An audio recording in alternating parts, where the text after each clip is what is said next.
ವ್ಯಾಖ್ಯಾಮುದ್ರಾಂ ಕರಸರಸಿಜೈಃ ಪುಸ್ತಕಂ ಶಂಖಚಕ್ರೆ ಬಿಭ್ರದ್ಭಿನ್ನ ಸ್ಫಟಿಕರುಚಿರೆ ಪುಂಡರೀಕೆ ನಿಷನ್ನಃ ಅಮಲಾನಶ್ರೀರಮೃತವಿಶದೈರಂಶುಭಿಃ ಪ್ಲಾವಯನ್ ಮಾಮಾವಿರ್ಭೂಯಾದನಗಮಹಿಮಾ ಮಾನಸೇ ವಾಗಧೀಶಃ ನಮಸ್ತೆ ಪ್ರಾಣೇಶ ಪ್ರಣತ ವಿಭವಾಯ ಮನಿಮಗಾಃ ನಮಃ ಸ್ವಾಮಿನ್ ರಾಮಪ್ರಿಯತಮ ನಮನ್ ಗುರುಗುಣ ನಮಸ್ತುಭ್ಯಂ ಭೀಮ ಪ್ರಬಲತಮ ಕೃಷ್ಣೇಷ್ಟ ಭಗವನ್ ನಮಃ ಶ್ರೀಮನ್ಮಧ್ವಪ್ರದಿಶ ಸುದರ್ಶನ್ನೋ ಜಯ ಜಯ ಶ್ರೀ ಗುರುಭ್ಯೋ ನಮಃ ನಾರಾಯಣಂ ಸುರಗುರುಂ ಜಗದೇಕನಾಥಂ ಭಕ್ತಪ್ರಿಯಂ ಸಕಲಲೋಕ ನಮಸ್ಕೃತಂ ಚ ತ್ರೈಗುಣ್ಯವರ್ಜಿತಂ ಅಜಂ ವಿಭುಮಾದ್ಯಮೀಶಂ ವಂದೇ ಭವಗ್ರಂ ಅಮರಾಸುರಸಿದ್ಧವಂದ್ಯಂ ನಾರಾಯಣಂ ನಮಸ್ಕೃತ್ಯ ನರಂ ಚೈವ ನರೋತ್ತಮಂ ದೇವೀಂ ಸರಸ್ವತೀಂ ವ್ಯಾಸಂ ತತೋ ಜಯಮುದೀರಯೇ.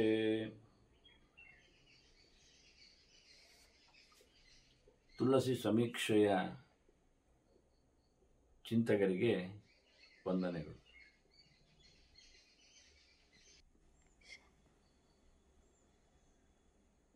ಪ್ರವಚನ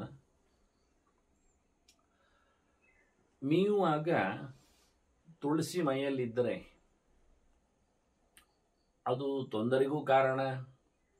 ಅದಕ್ಕಾಗಿ ಮುಳುಗಿ ಮೀಯುವುದರಲ್ಲಿ ವಿಶೇಷತೆ ಇದೆ ಅನ್ನೋ ಚಿಂತನೆಗಳನ್ನೆಲ್ಲ ತುಳಸಿಯ ಸಂಬಂಧದಲ್ಲಿ ಸ್ನಾನದ ಒಂದೊಮ್ಮೆ ಬಾತ್ರೂಮ್ ಸ್ನಾನ ಮಾಡುವವರಿಗೆಲ್ಲ ಅಲ್ಲೆಲ್ಲ ತುಳಸಿ ಬಿದ್ದು ಮೆಟ್ಟುವ ಅಥವಾ ಬಾತ್ರೂಮ್ ಅಂದಾಗಿ ಇವತ್ತು ಎಲ್ಲವನ್ನು ನಡೆಸುವ ನೆಲವಾಗಿದೆ ಅದು. ಹಾಗಾಗಿ ಅಂತಹ ಸಂದರ್ಭಗಳಲ್ಲಿ ತುಳಸಿ ನೆಲಕ್ಕೆ ಬೀಳುವುದು ತಪ್ಪೇ, ಅದು ಮಲಮೂತ್ರಾದಿಗಳಲ್ಲಿ ಅಥವಾ ಎಂಜಲು ಊಟ ಪದಾರ್ಥಗಳ ಜೊತೆಯಲ್ಲಿ ಹೋಗುವುದು ತಪ್ಪೇ. ಹೀಗಾಗಿ ಇಂತಹ ಸಂದರ್ಭಗಳಲ್ಲಿ ತುಳಸಿಯ ಜೊತೆಯಲ್ಲಿ ನಾವು ಆಡುವಂತಿಲ್ಲ.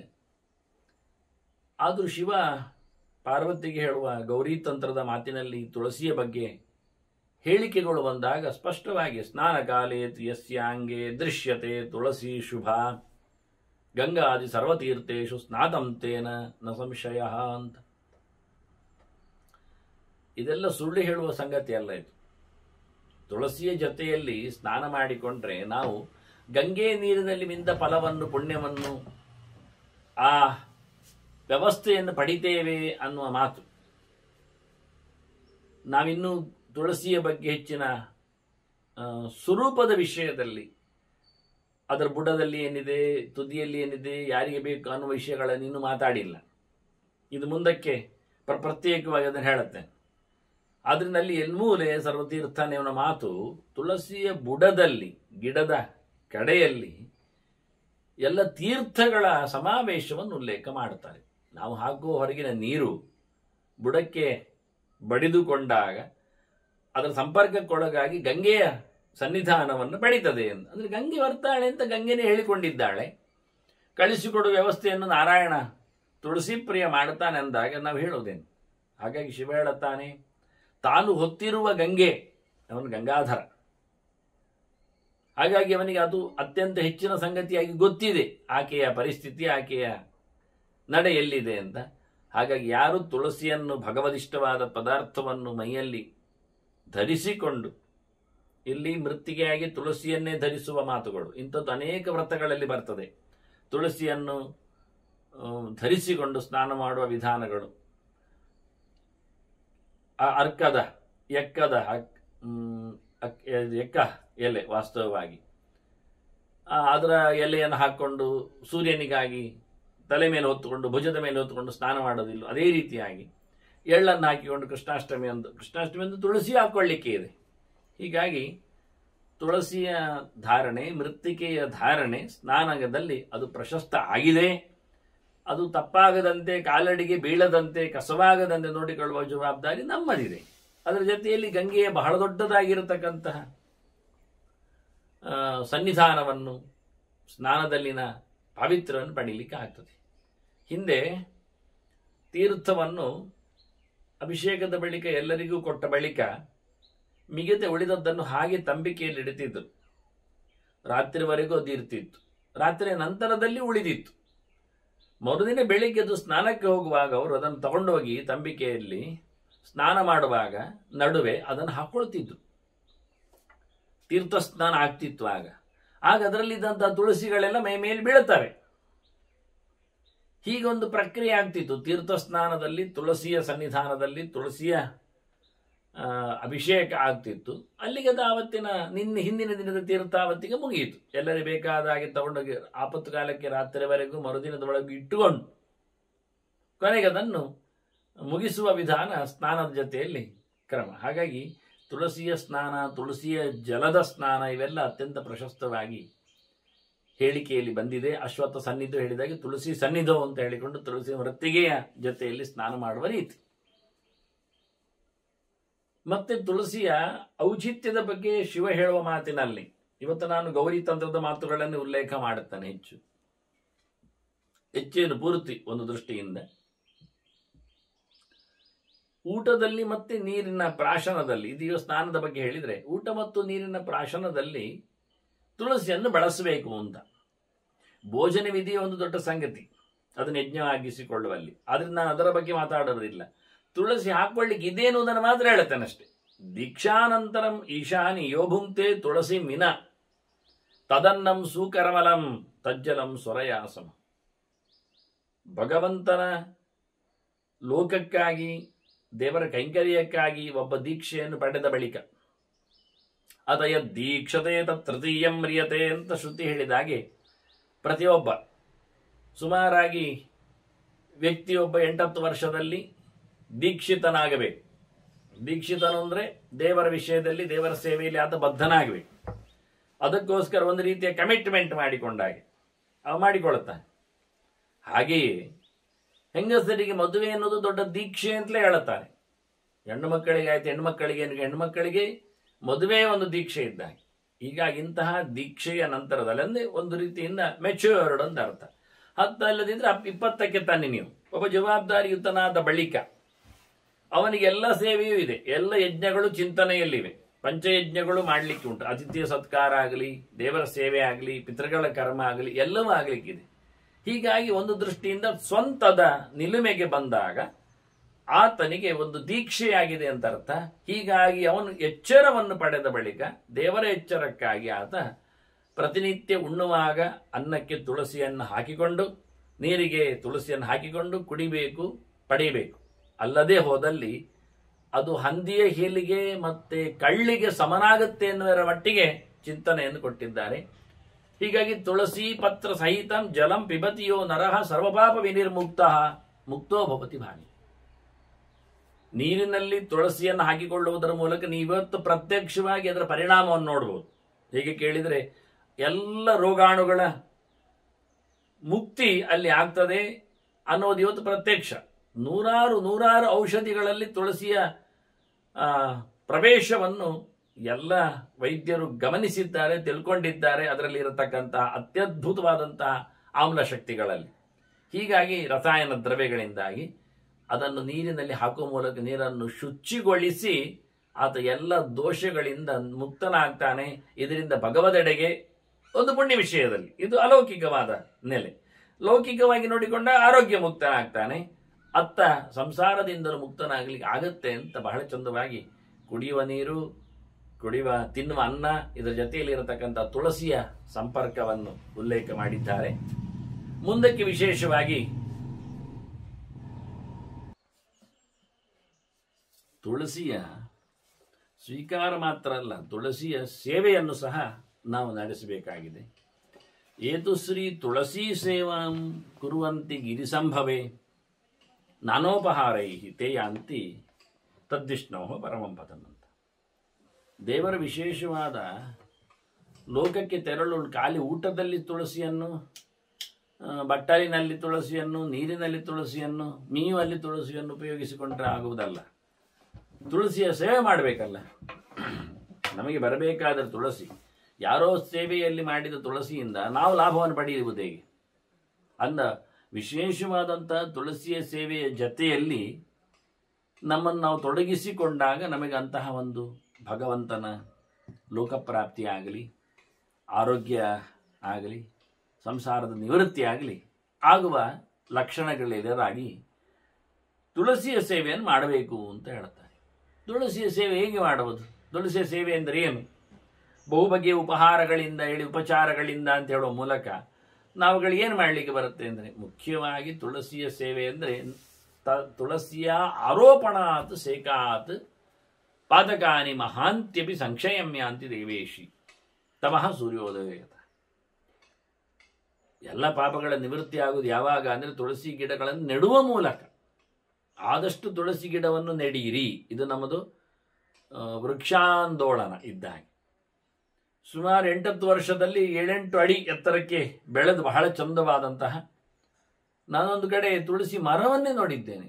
ಎಷ್ಟು ಚೆನ್ನಾಗಿ ಅದನ್ನು ಆರೈಕೆ ಮಾಡಿದ್ದಾರೆ ನೋಡಿ. ಆಗುವುದಿಲ್ಲ ಅಂತಲ್ಲ ಮರ ಅಂದರೆ ಏನಂದರೆ ಅತ್ಯಧಿಕ ಆಮ್ಲಜನಕವನ್ನು ಕೊಡುವಲ್ಲಿ ಅದು ಸಫಲವಾಗ್ತದೆ. ತುಂಬ ಸೆನ್ಸಿಟಿವ್ ಮತ್ತೆ ಬಹಳ ವೈಜ್ಞಾನಿಕವಾದ ಸಸ್ಯವಾಗಿದೆ. ಆದ್ದರಿಂದ ಅದನ್ನು ಆದಷ್ಟು ಬೆಳೆಸಿ. ಅದರಲ್ಲಿ ತುಂಬ ವಿಧಗಳಿವೆ. ನೆಡುವುದು ಮುಖ್ಯ ಆಗಲಿಲ್ಲ, ನೀರಾಗಬೇಕು.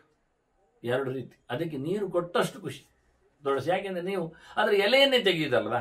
ಅದರ ಹಣ್ಣಾಗಲಿಕ್ಕೆ, ಕಾಯಿ ಆಗಲಿಕ್ಕೆ, ಬೀಜ ಆಗಲಿಕ್ಕೆ, ಹೂವು ಆಗತ್ತೆ, ಬೀಜವೂ ಆಗತ್ತೆ, ಇಲ್ಲ ಅಲ್ಲ. ಅದಕ್ಕೆ ಪುರುಸೊತ್ತಿಲ್ಲ. ನಾವು ಅದರ ಕುಡಿಯನ್ನು ಎಲೆಯನ್ನೇ ತೆಗಿತಾ ಇರ್ತೇವೆ. ಅದರಿಂದ ಪ್ರೊಡಕ್ಷನ್ ಎಲೆದ್ದೇ. ಆದ್ದರಿಂದ ಈ ಕೊತ್ತಂಬರಿ ಸೊಪ್ಪಿನ ಹಾಗೆ, ಮೆಂತ್ಯ ಸೊಪ್ಪಿನ ಹಾಗೆ, ತರಕಾರಿ ಸೊಪ್ಪಿನ ಹಾಗೆ ನೀರು ಕೊಟ್ಟಷ್ಟು ಸೊಪ್ಪು ಹುಲುಸಾಗಿ ಬೆಳೀತದೆ, ಮತ್ತೆ ಹಸನಾಗಿ ಇರ್ತದೆ. ಹೀಗಾಗಿ ತುಳಸಿಗೆ ಯಾವಾಗಲೂ ನೀರು ಸಿಗುವಂತೆ.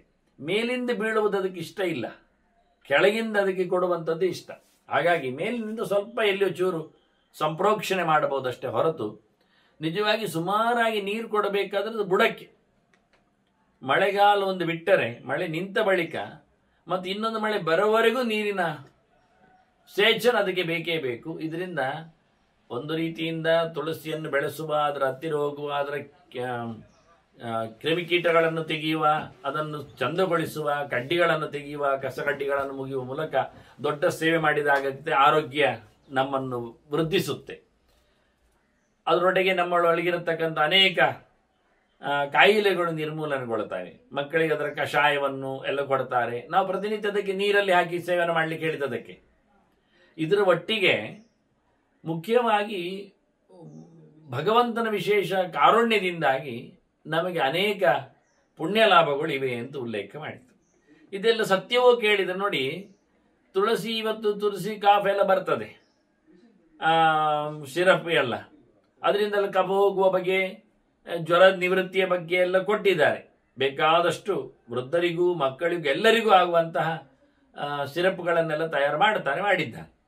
ಚಿತ್ರಾಯ್ಕೆ ಮಾಡ್ತಾರೆ, ತೋರಿಸ್ತಾರೆ. ಅದರ ಬಾಳಿಕೆಗೋಸ್ಕರ ಬಹಳಷ್ಟು ಅದಕ್ಕೆ ಪ್ರೋಸೆಸ್ಗಳಿವೆ, ನಡೆಸಿಕೊಡ್ತಾರೆ. ಅದು ಖಂಡಿತವಾಗಿಯೂ ನಮಗೆ ರೋಗ ನಿವೃತ್ತಿಯನ್ನು ಕೊಡುವುದು ನಮ್ಮಲ್ಲಿ ಸಂಶಯ ಇಲ್ಲ. ಅದಕ್ಕೋಸ್ಕರ ಅವರು ದೃಷ್ಟಾಂತ ಕೊಡುವುದು, ಸೂರ್ಯೋದಯ ಆದ ನಂತರ ಕತ್ತಲು ಹೋಗ್ಲಿಕ್ಕೆ ಏನಾದರೂ ಕಷ್ಟ ಉಂಟಾ ಅಂತ ಕೇಳ್ತಾರೆ. ಬಹಳ ಸುಂದರವಾದ ಒಂದು ದೃಷ್ಟಾಂತದ ಮೂಲಕ ತುಳಸಿಯ ಉಪಯೋಗದಲ್ಲಿ ನಮಗಿರತಕ್ಕ ಬೆನಿಫಿಟ್ಗಳ ಗ್ಯಾರಂಟಿಯನ್ನು ಹೇಳ್ತಾ ಇದ್ದಾರೆ.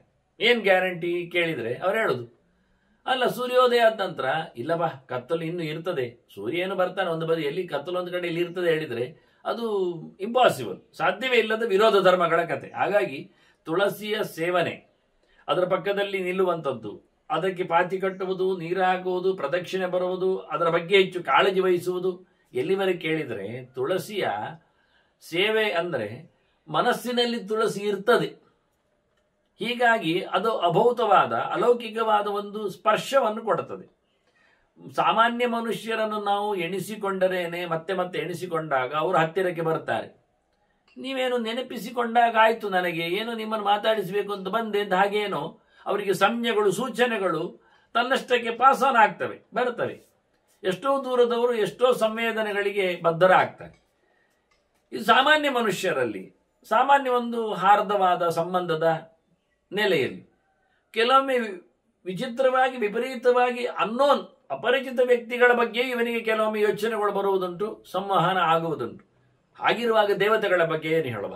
ತುಳಸಿಯನ್ನು ನೆನಪಿಸಿಕೊಂಡರೆ ಆ ದೇವತೆ ನಮಗೆ ವಿಶೇಷವಾದ ಅನುಗ್ರಹ, ಅದನ್ನು ಇಷ್ಟಪಟ್ಟ ಭಗವಂತನ ವಿಶೇಷವಾದ ಕಾರುಣ್ಯ, ಇದರಿಂದಾಗಿ ಖಂಡಿತವಾಗಿಯೂ ನೆನಪಿಸಿಕೊಂಡ ಅದಕ್ಕೆ ಸ್ಮರಣೆ ಅನ್ನೋದು. ಸ್ಮರಣೆಯೇ ನಮಗೆ ಪಾಪಹಾರ ಅನ್ನುವುದಕ್ಕೆ ಕಾರಣ ಹೀಗೆ ಮಾನಸವಾದ ಒಂದು ವಿಶಿಷ್ಟವಾದ ಸಂಬಂಧ. ಅದನ್ನು ನೀವು ಪ್ರತ್ಯಕ್ಷವಾಗಿ ತುಳಸಿ ಗಿಡದ ಹತ್ತಿರ ಹೋಗಿ ನಿಂತು ಮಾಡ್ತಾ, ಅದರ ಸೇವೆ ಮಾಡ್ತಾ, ಅದಕ್ಕೆ ನೀರು ಹಾಕ್ತಾ, ಅದನ್ನು ಪೋಷಣೆ ಮಾಡ್ತಾ ನಿಂತಾಗ ತಲೆಯೊಳಗೂ ತುಂಬಿರ್ತದೆ, ಶರೀರವೂ ಸೇರಿಕೊಳ್ಳುತ್ತದೆ, ಬಾಯಲ್ಲೇ ಬಂದಿರ್ತದೆ. ಏನ್ ಮಾಡ್ತೀರಿ? ತುಳಸಿ ಗಿಡ ನೆಡ್ತಾ ಇದ್ದೇವೆ ನೋಡಿ, ತುಳಸಿ ಬಂದ್ಲಲ್ಲ. ಹಾಗೆ ತ್ರಿಕರಣಪೂರ್ವಕವಾದ ಇನ್ವಾಲ್ವ್ಮೆಂಟ್ ಒಂದು ದೃಷ್ಟಿಯಿಂದ ಬರ್ಲಿಕ್ಕೆ ಹೋಗಿ ಸಹಜವಾಗಿ ಮೈಕೈ ನೋವುಗಳಾಗಲಿ, ಶಾರೀರಿಕ ಕಾಯಿಲೆಗಳಾಗಲಿ, ಜೊತೆಯಲ್ಲಿ ಮಾನಸಿಕ ಒತ್ತಡಗಳಾಗಲಿ, ಅದರ ಆಚೆಗೆ ಕಳೆದ ಜನ್ಮಗಳಲ್ಲೆಲ್ಲ ಮಾಡಿರತಕ್ಕಂಥ ಪಾಪಗಳ ಏನೊಂದು ಸ್ಪರ್ಶ ಇದೆ, ಅದರೆಲ್ಲದ ನಿವೃತ್ತಿ ಸಹಜವಾಗಿ ಆಗಿ ಪುಷ್ಟಿ ಆಗುತ್ತೆ ಅನ್ನೋದರಲ್ಲಿ ಏನು ಡೌಟು ಅಂತ ಕೇಳುತ್ತಾರೆ. ಬಹಳ ಚಂದವಾಗಿ ದೃಷ್ಟಾಂತದ ಮೂಲಕ ಇದರ ಗ್ಯಾರಂಟಿಯನ್ನು ನಮಗೆ ಪ್ರತ್ಯಕ್ಷಗೊಳಿಸ್ತಾರೆ. ಮತ್ತೆ ಇನ್ನೊಂದು ಸೇವೆ ಮಾಡುವ ಅವಕಾಶ ಹೇಗೆ ಉಂಟು ಕೇಳಿದ್ರೆ, ಇದರಲ್ಲಿ ಈಗ ಮುಖ್ಯವಾಗಿ ಮರಗಿಡಗಳಲ್ಲಿ ಒಂದು ದೊಡ್ಡ ದೇವರು ಕೊಟ್ಟಿರತಕ್ಕ ಭಾಗ್ಯ ಏನು ಕೇಳಿದ್ರೆ, ಮನುಷ್ಯನಾಗೆಲ್ಲ ಸತ್ತ ಬಳಿಕ ಮನುಷ್ಯ ಯಾರಿಗೂ ಬೇಡ. ಅವನು ಬೇಡ ಅಂತೇಳಿ ಅವನನ್ನು ಬಿಟ್ಟರೆ ಅವನು ಮತ್ತೂ ಬೇಡ, ಯಾಕೆಂದ್ರೆ ವಾಸನೆ ಬರ್ತಾನೆ, ಕೊಳಿತಾನ ಅವನು. ಹಾಗಾಗಿ ಬೇಡ, ಸತ್ತ ಬಳಿಕ ಅವನು ಬೇಡ ಅಂದ್ರೆ ಸತ್ತ ಬಳಿಕ ಅವನ ಅಲ್ಲಿ ಇರುವಿಕೆಯೂ ಬೇಡ, ಅಸ್ತಿತ್ವವೂ ಬೇಡ, ಎಕ್ಸಿಸ್ಟೇ ಬೇಡ, ಇರುವಾಗಲೂ ಬೇಡ. ಕೆಲವರು ಹೋದ ಬಳಿಕವೂ ಬೇಡವೇ. ಯಾಕೆ ಕೇಳಿದ್ರೆ ಅವನು ಏನಾದರೂ ಮಾಡಬೇಕು, ಏನಾದರೂ ಒಂದು ಮಾಡಿ, ಒಂದು ಬೆಂಕಿಗೆ ಹಾಕಿ, ಒಂದು ನೀರಿಗೆ ಹಾಕಿ, ಒಂದು ಮಣ್ಣಿಗೆ ಹಾಕಿ, ಅದು ಮುಗಿಸಿಬಿಡಿ, ನಮಗಂತೂ ಬೇಡ.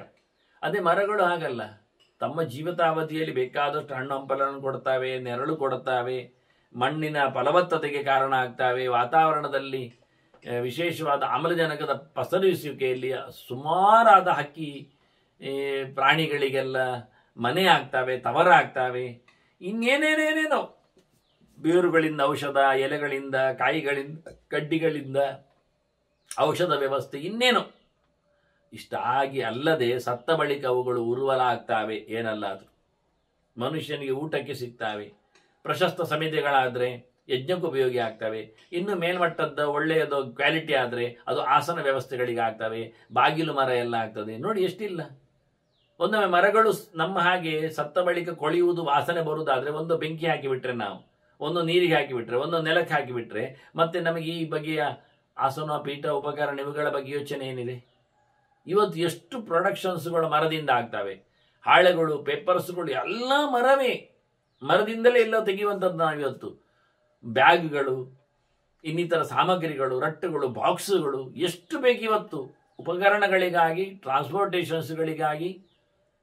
ಮತ್ತೆ ರೈಲಿನ ಹಳಿ ಪಟ್ಟಿಗಳು ಸಹ ಮರದ ಬೋದಿಗೆಗಳಲ್ಲಿ ಆಗ್ತಾ ಇರುವುದು. ಇವತ್ತೇನೋ ಮತ್ತೆ ಸಿಮೆಂಟ್ ಮಾಡ್ಲಿಕ್ಕೆ ನೋಡಿದ್ದಾರೆ, ಅದು ಕ್ವಾಲಿಟಿ ಬರ್ತಾ ಇಲ್ಲ, ಗಟ್ಟಿ ಆಗ್ತಾ ಇಲ್ಲ. ಅದು 100 ವರ್ಷ ಬರುವ ಮರ. ಒಬ್ಬ ಇತ್ತೀಚೆಗೆ ಒಂದು ಬಹಳ ದೊಡ್ಡ ಸ್ಟೇಟ್ಮೆಂಟ್ ಕೊಟ್ಟಿದ್ದ, ನಿಮ್ಮ ದೊಡ್ಡ ನೀರಿನ ಟ್ಯಾಂಕಿ ಮೇಲಿನದ್ದು, ಟ್ಯಾರಿಸಿ ಮೇಲಿರುವಂಥದ್ದು, ಅದು 16 ವರ್ಷ ಆದರೂ ಶುಚಿ ಮಾಡದಿದ್ರು ಶುದ್ಧವಾಗಿರ್ತದೆ.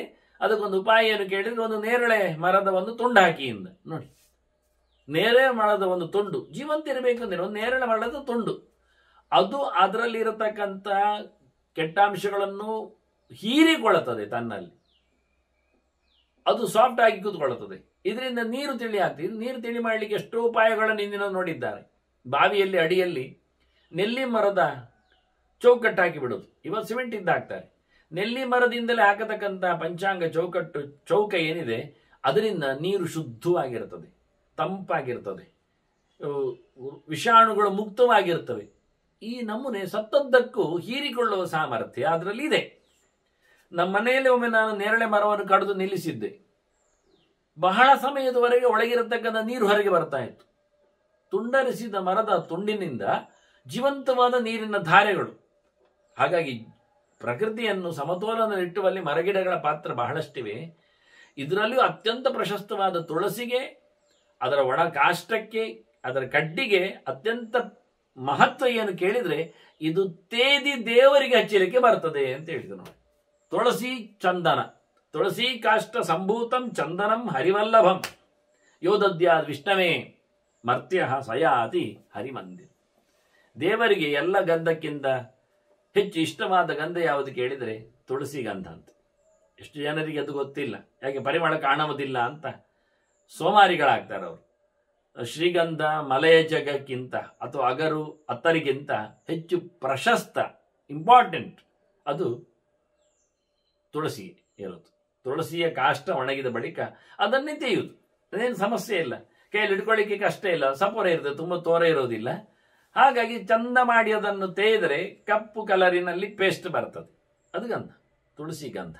ಇದನ್ನು ದೇವರಿಗೆ ಹಾಕಲಿಕ್ಕೆ, ಕಲಶಕ್ಕೂ ಹಾಕಲಿಕ್ಕೆ ಅತ್ಯಂತ ಪ್ರಶಸ್ತವಾದದ್ದು. ನಾವಿತ್ತೀಚೆಗೆ ನಮ್ಮ ಒಬ್ಬ ಮಿತ್ರ ಇದ್ದಾನೆ ಪುತ್ತಿಗೆಯಲ್ಲಿ, ಹಿರಿಯಡ್ಕ ಪುತ್ತಿಗೆಯಲ್ಲಿ, ಅವನು ಗೋವರ್ಧನ ಅಂತ, ಸೂರತ್ ಕಲ್ಲಿನವ. ವಿದ್ಯಾರ್ಥಿಗಳಿಗೆಲ್ಲ ಅವನು ಒಳ್ಳೆ ಅಧ್ಯಯನ ಮಾಡಿದವ, ಸಂಸ್ಕೃತ, ಪೌರೋಹಿತ್ಯ, ವೇದಾಂತ ಇದರ ಬಗ್ಗೆ ಹೆಚ್ಚು ನಾಲೆಜ್ ಇರುವವ. ಅವನೊಂದು ಬಹಳ ಸುಂದರವಾದ ದೇವರ ಸೇವೆಗೆ ಬೇಕಾದ ಒಂದು ಕೆಲಸ ಮಾಡಿದ. ನನ್ನ ಹತ್ರ ಕೇಳಿಕೊಂಡಿದ್ದ, ಹೀಗೆ ಈ ಗಂಧಗಳು ಅಷ್ಟಗಂಧ ಅಂತ ಇವೆ, ಅದರಲ್ಲಿ ಲವಂಚ ಸೇರ್ತದೆ, ಆನಂತರ ಕುಂಕುಮ ಕೇಸರಿ ಬರ್ತದೆ, ಪಚ್ಚಕರ್ಪೂರ ಇರ್ತದೆ, ಇವೆಲ್ಲ ಸೇರಿಕೊಳ್ಳುತ್ತದೆ ಗಂಧದೊಟ್ಟಿಗೆ. ಹಾಗೆ ನಾನೊಂದು ಅಷ್ಟಗಂಧದ ಹುಡಿಯನ್ನು ಮಾಡುತ್ತೇನೆ ಶುದ್ಧವಾಗಿ, ಅದನ್ನು ಜನರಿಗೆ ಕೊಡುತ್ತೇನೆ, ಬೇಕಾದವರಿಗೆ. ಹೆಚ್ಚು ಜನರಿಗೆಲ್ಲ 8 ಗಂಧ ಹಾಕಲಿಕ್ಕೆ ಸಿಗುವುದಿಲ್ಲ. ಆಗ ಕೆಲಸಕ್ಕೆ ಅವರು ಹಾಕಿಕೊಂಡ್ರೆ, ಹುಡಿಯನ್ನು ಹಾಕಿಕೊಂಡ್ರೆ, ಬೇಕಾದ್ರೆ ಒಂದು ಸ್ವಲ್ಪ ಬೇಕಾದ್ರೆ ಅವರ ಕೈಯಲ್ಲಿ ಇರತಕ್ಕಂಥ ಗಂಧದ ಕೊರಡಿನಲ್ಲಿ ಅದನ್ನು ಬೇಕಾದ್ರೆ ಇನ್ನಷ್ಟು ಪೇಸ್ಟ್ ಮಾಡಿಕೊಳ್ಳಿ. ಅಂದು ದಿನಕ್ಕೊಂದು ಹಿಡಿ ಒಂದಿಷ್ಟು ಹಾಕ್ತಾ ಬರ್ಲಿಕ್ಕಾಗತ್ತೆ ಅಂದ್ರೆ ಒಂದು ಪ್ಯಾಕೆಟಿಗೆ ಒಂದು 100-150 ರೂಪಾಯಿ ಒಂದು ಸಣ್ಣ ಡಬ್ಬಿಯಲ್ಲಿ ಇಟ್ಟಿದ್ದಾನು ರೇಟ್. ನನ್ನ ಹತ್ರ ಹೇಳಿ ಮಾಡುತ್ತೇನೆ ಅಂದ. ಆಯ್ತು ಅಂದೆ. ನನ್ನ ಹತ್ರ ಅಷ್ಟ ದ್ರವ್ಯ ಏನು, ಅಷ್ಟ ಗಂಧ ಏನು ಅಂತ ಮೊದಲು ಕೇಳಿಕೊಳ್ಳಿಕ್ಕೋಸ್ಕರ ಬಂದವ. ಒಟ್ಟು ಹೀಗಿದೆ, ಬೇರೆ ಬೇರೆ ರೀತಿಯಲ್ಲಿದೆ. ಅದು ಶಾಕ್ತರಲ್ಲಿ ಆಗುವಾಗ, ಶೈವರಲ್ಲಿ ಆಗುವಾಗ ಅಷ್ಟಗಂಧಗಳ ಪ್ರಭೇದಗಳು ವ್ಯತ್ಯಾಸ ಆಗ್ತದೆ ಅಂತ ಪ್ರಮಾಣಗಳಿವೆ ಅಂತ ಹೇಳುತ್ತಾ ನಾನು ಹೇಳಿದೆ, ನಿಜವಾಗಿ ಬ್ರಹ್ಮಕಲಶಗಳು ಎಲ್ಲ ಆಗುವಾಗ ಭಗವಂತನ ದೊಡ್ಡ ಮಟ್ಟಿನ ಉತ್ಸವ, 25 ಕಲಶ, 50, 100, 1000 ಕಲಶ ಅಭಿಷೇಕಗಳಲ್ಲೆಲ್ಲ ಅನೇಕ ದ್ರವ್ಯಗಳನ್ನು, ಅನೇಕ ಔಷಧಗಳನ್ನೆಲ್ಲ ಉಲ್ಲೇಖ ಮಾಡುತ್ತಾರೆ. ಹಾಗಾಗಿ ನಾವು 8ಕ್ಕೆ ನಿಲ್ಲಿಸುವುದೇಕೆ? ಪ್ರಶಸ್ತವಾದ ದರ್ಬೆ, ತುಳಸಿ ಕಾಷ್ಟ ಇವನ್ನೆಲ್ಲ ಸೇರಿಸಿಕೊಂಡು ದೊಡ್ಡದು ಮಾಡಬಹುದಲ್ಲ, ಚಂದ ಮಾಡಬಹುದಲ್ಲ, ಹೇಳಿದ್ದನ್ನು ಹಾಕಬಹುದಲ್ಲ ಅಂದೆ. ಆಯ್ತು ಅಂದ. ಹೀಗಾಗಿ ಅನೇಕ ಒಣ ವಸ್ತುಗಳ ಜೊತೆಯಲ್ಲಿ ದೂರ್ವಾವನ್ನು ಇಟ್ಟುಕೊಳ್ತೇವೆ ನಾವು.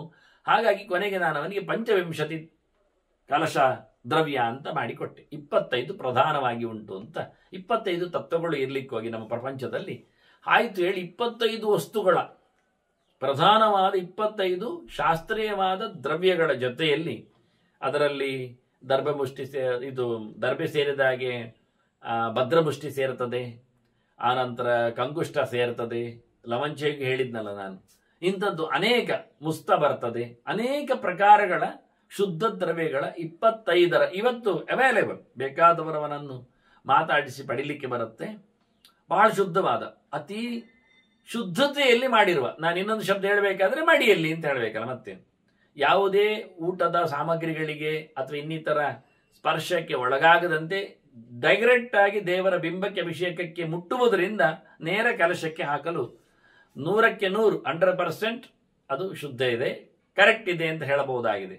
ಈ ರೀತಿ ಅದಕ್ಕೆ ಪ್ರತ್ಯೇಕವಾದ ಹುಡಿ ಮಾಡಿಕೊಳ್ಳಿಕ್ಕೆ ಬೇಕಾದಂಥ ಮೆಷಿನ್, ಸಂಪರ್ಕ, ಅದನ್ನು ಸಂಗ್ರಹ ಮಾಡಿಕೊಳ್ಳಿಕ್ಕೆ, ಅದನ್ನು ಒಣಗಿಸಲಿಕ್ಕೆ ಬೇಕಾದ ವ್ಯವಸ್ಥೆ, ಇವನ್ನೆಲ್ಲ ಪ್ರತ್ಯೇಕವಾಗಿ ಮಾಡಿಕೊಂಡು ಮನೆಯ ಅಂದರೆ ಒಂದು ದೃಷ್ಟಿಯಿಂದ ಹೌಸ್ ಅಪ್ಲಯನ್ಸ್ಗಳ ಜೊತೆಯಲ್ಲಿ ಅಲ್ಲ, ಮನೆಗೆ ಸಂಪರ್ಕ ಇಲ್ಲದಿದ್ದು ಕೇವಲ ಯಾಂತ್ರಿಕವಾಗಿ ಮಾಡುವ ವಿಧಾನಗಳಿಂದ ಹಾಳಾಗದಂತೆ ಇಡೀ ಒಂದು ತೋಟವನ್ನೇ ತುಳಸಿಯ ಕಾಷ್ಟದ ತೋಟವನ್ನಾಗಿಸಿಕೊಂಡು, ಅಷ್ಟು ಬಹಳ ಜಾಗದಲ್ಲಿ ಒಂದು 100 ಚದರ ಅಡಿಯ ಜಾಗಗಳಲ್ಲೆಲ್ಲ ತುಳಸಿಯನ್ನೇ ಬೆಳೆಸಿ ಕಾಷ್ಟಕ್ಕೋಸ್ಕರವೇ, ಅದರ ಬೀಜ, ಕಾಷ್ಟ ಅದಕ್ಕೋಸ್ಕರ. ಹೀಗೆ ಅನೇಕ ದರ್ಬೆಯು ಪ್ರಶಸ್ತವಾದ ಶುದ್ಧವಾದ ಅಂಗಡಿಯಲ್ಲಿ ಪಡೆದುಕೊಳ್ಳದು ಹೋಗಿ ತಂದು ಪಡೆಯುವ, ಕೆಲವು ದೊಡ್ಡ ದೊಡ್ಡ ಔಷಧದ ಅಂಗಡಿಗಳಿಂದಲೇ ಕೆಲವು ಔಷಧಗಳನ್ನು ನೇರ ತರಿಸುವಂತೆ ಮಾಡಿಕೊಂಡು ಜಾಯಿಕಾಯಿ ಹಾಕಿದೆ, ಪತ್ರೆ ಹಾಕಿದೆ, ರಾಮಪತ್ರೆ ಹಾಕಿದೆ, ಏಲಕ್ಕಿ, ಲವಂಗ, ಅದ್ಭುತವಾದಂಥ ವಸ್ತುಗಳನ್ನೆಲ್ಲ ಹಾಕಿಕೊಂಡಿದ್ದೇವೆ ಬೇಕಾದ್ದನ್ನು. ಅಂತೂ ಕಲಶಕ್ಕೆ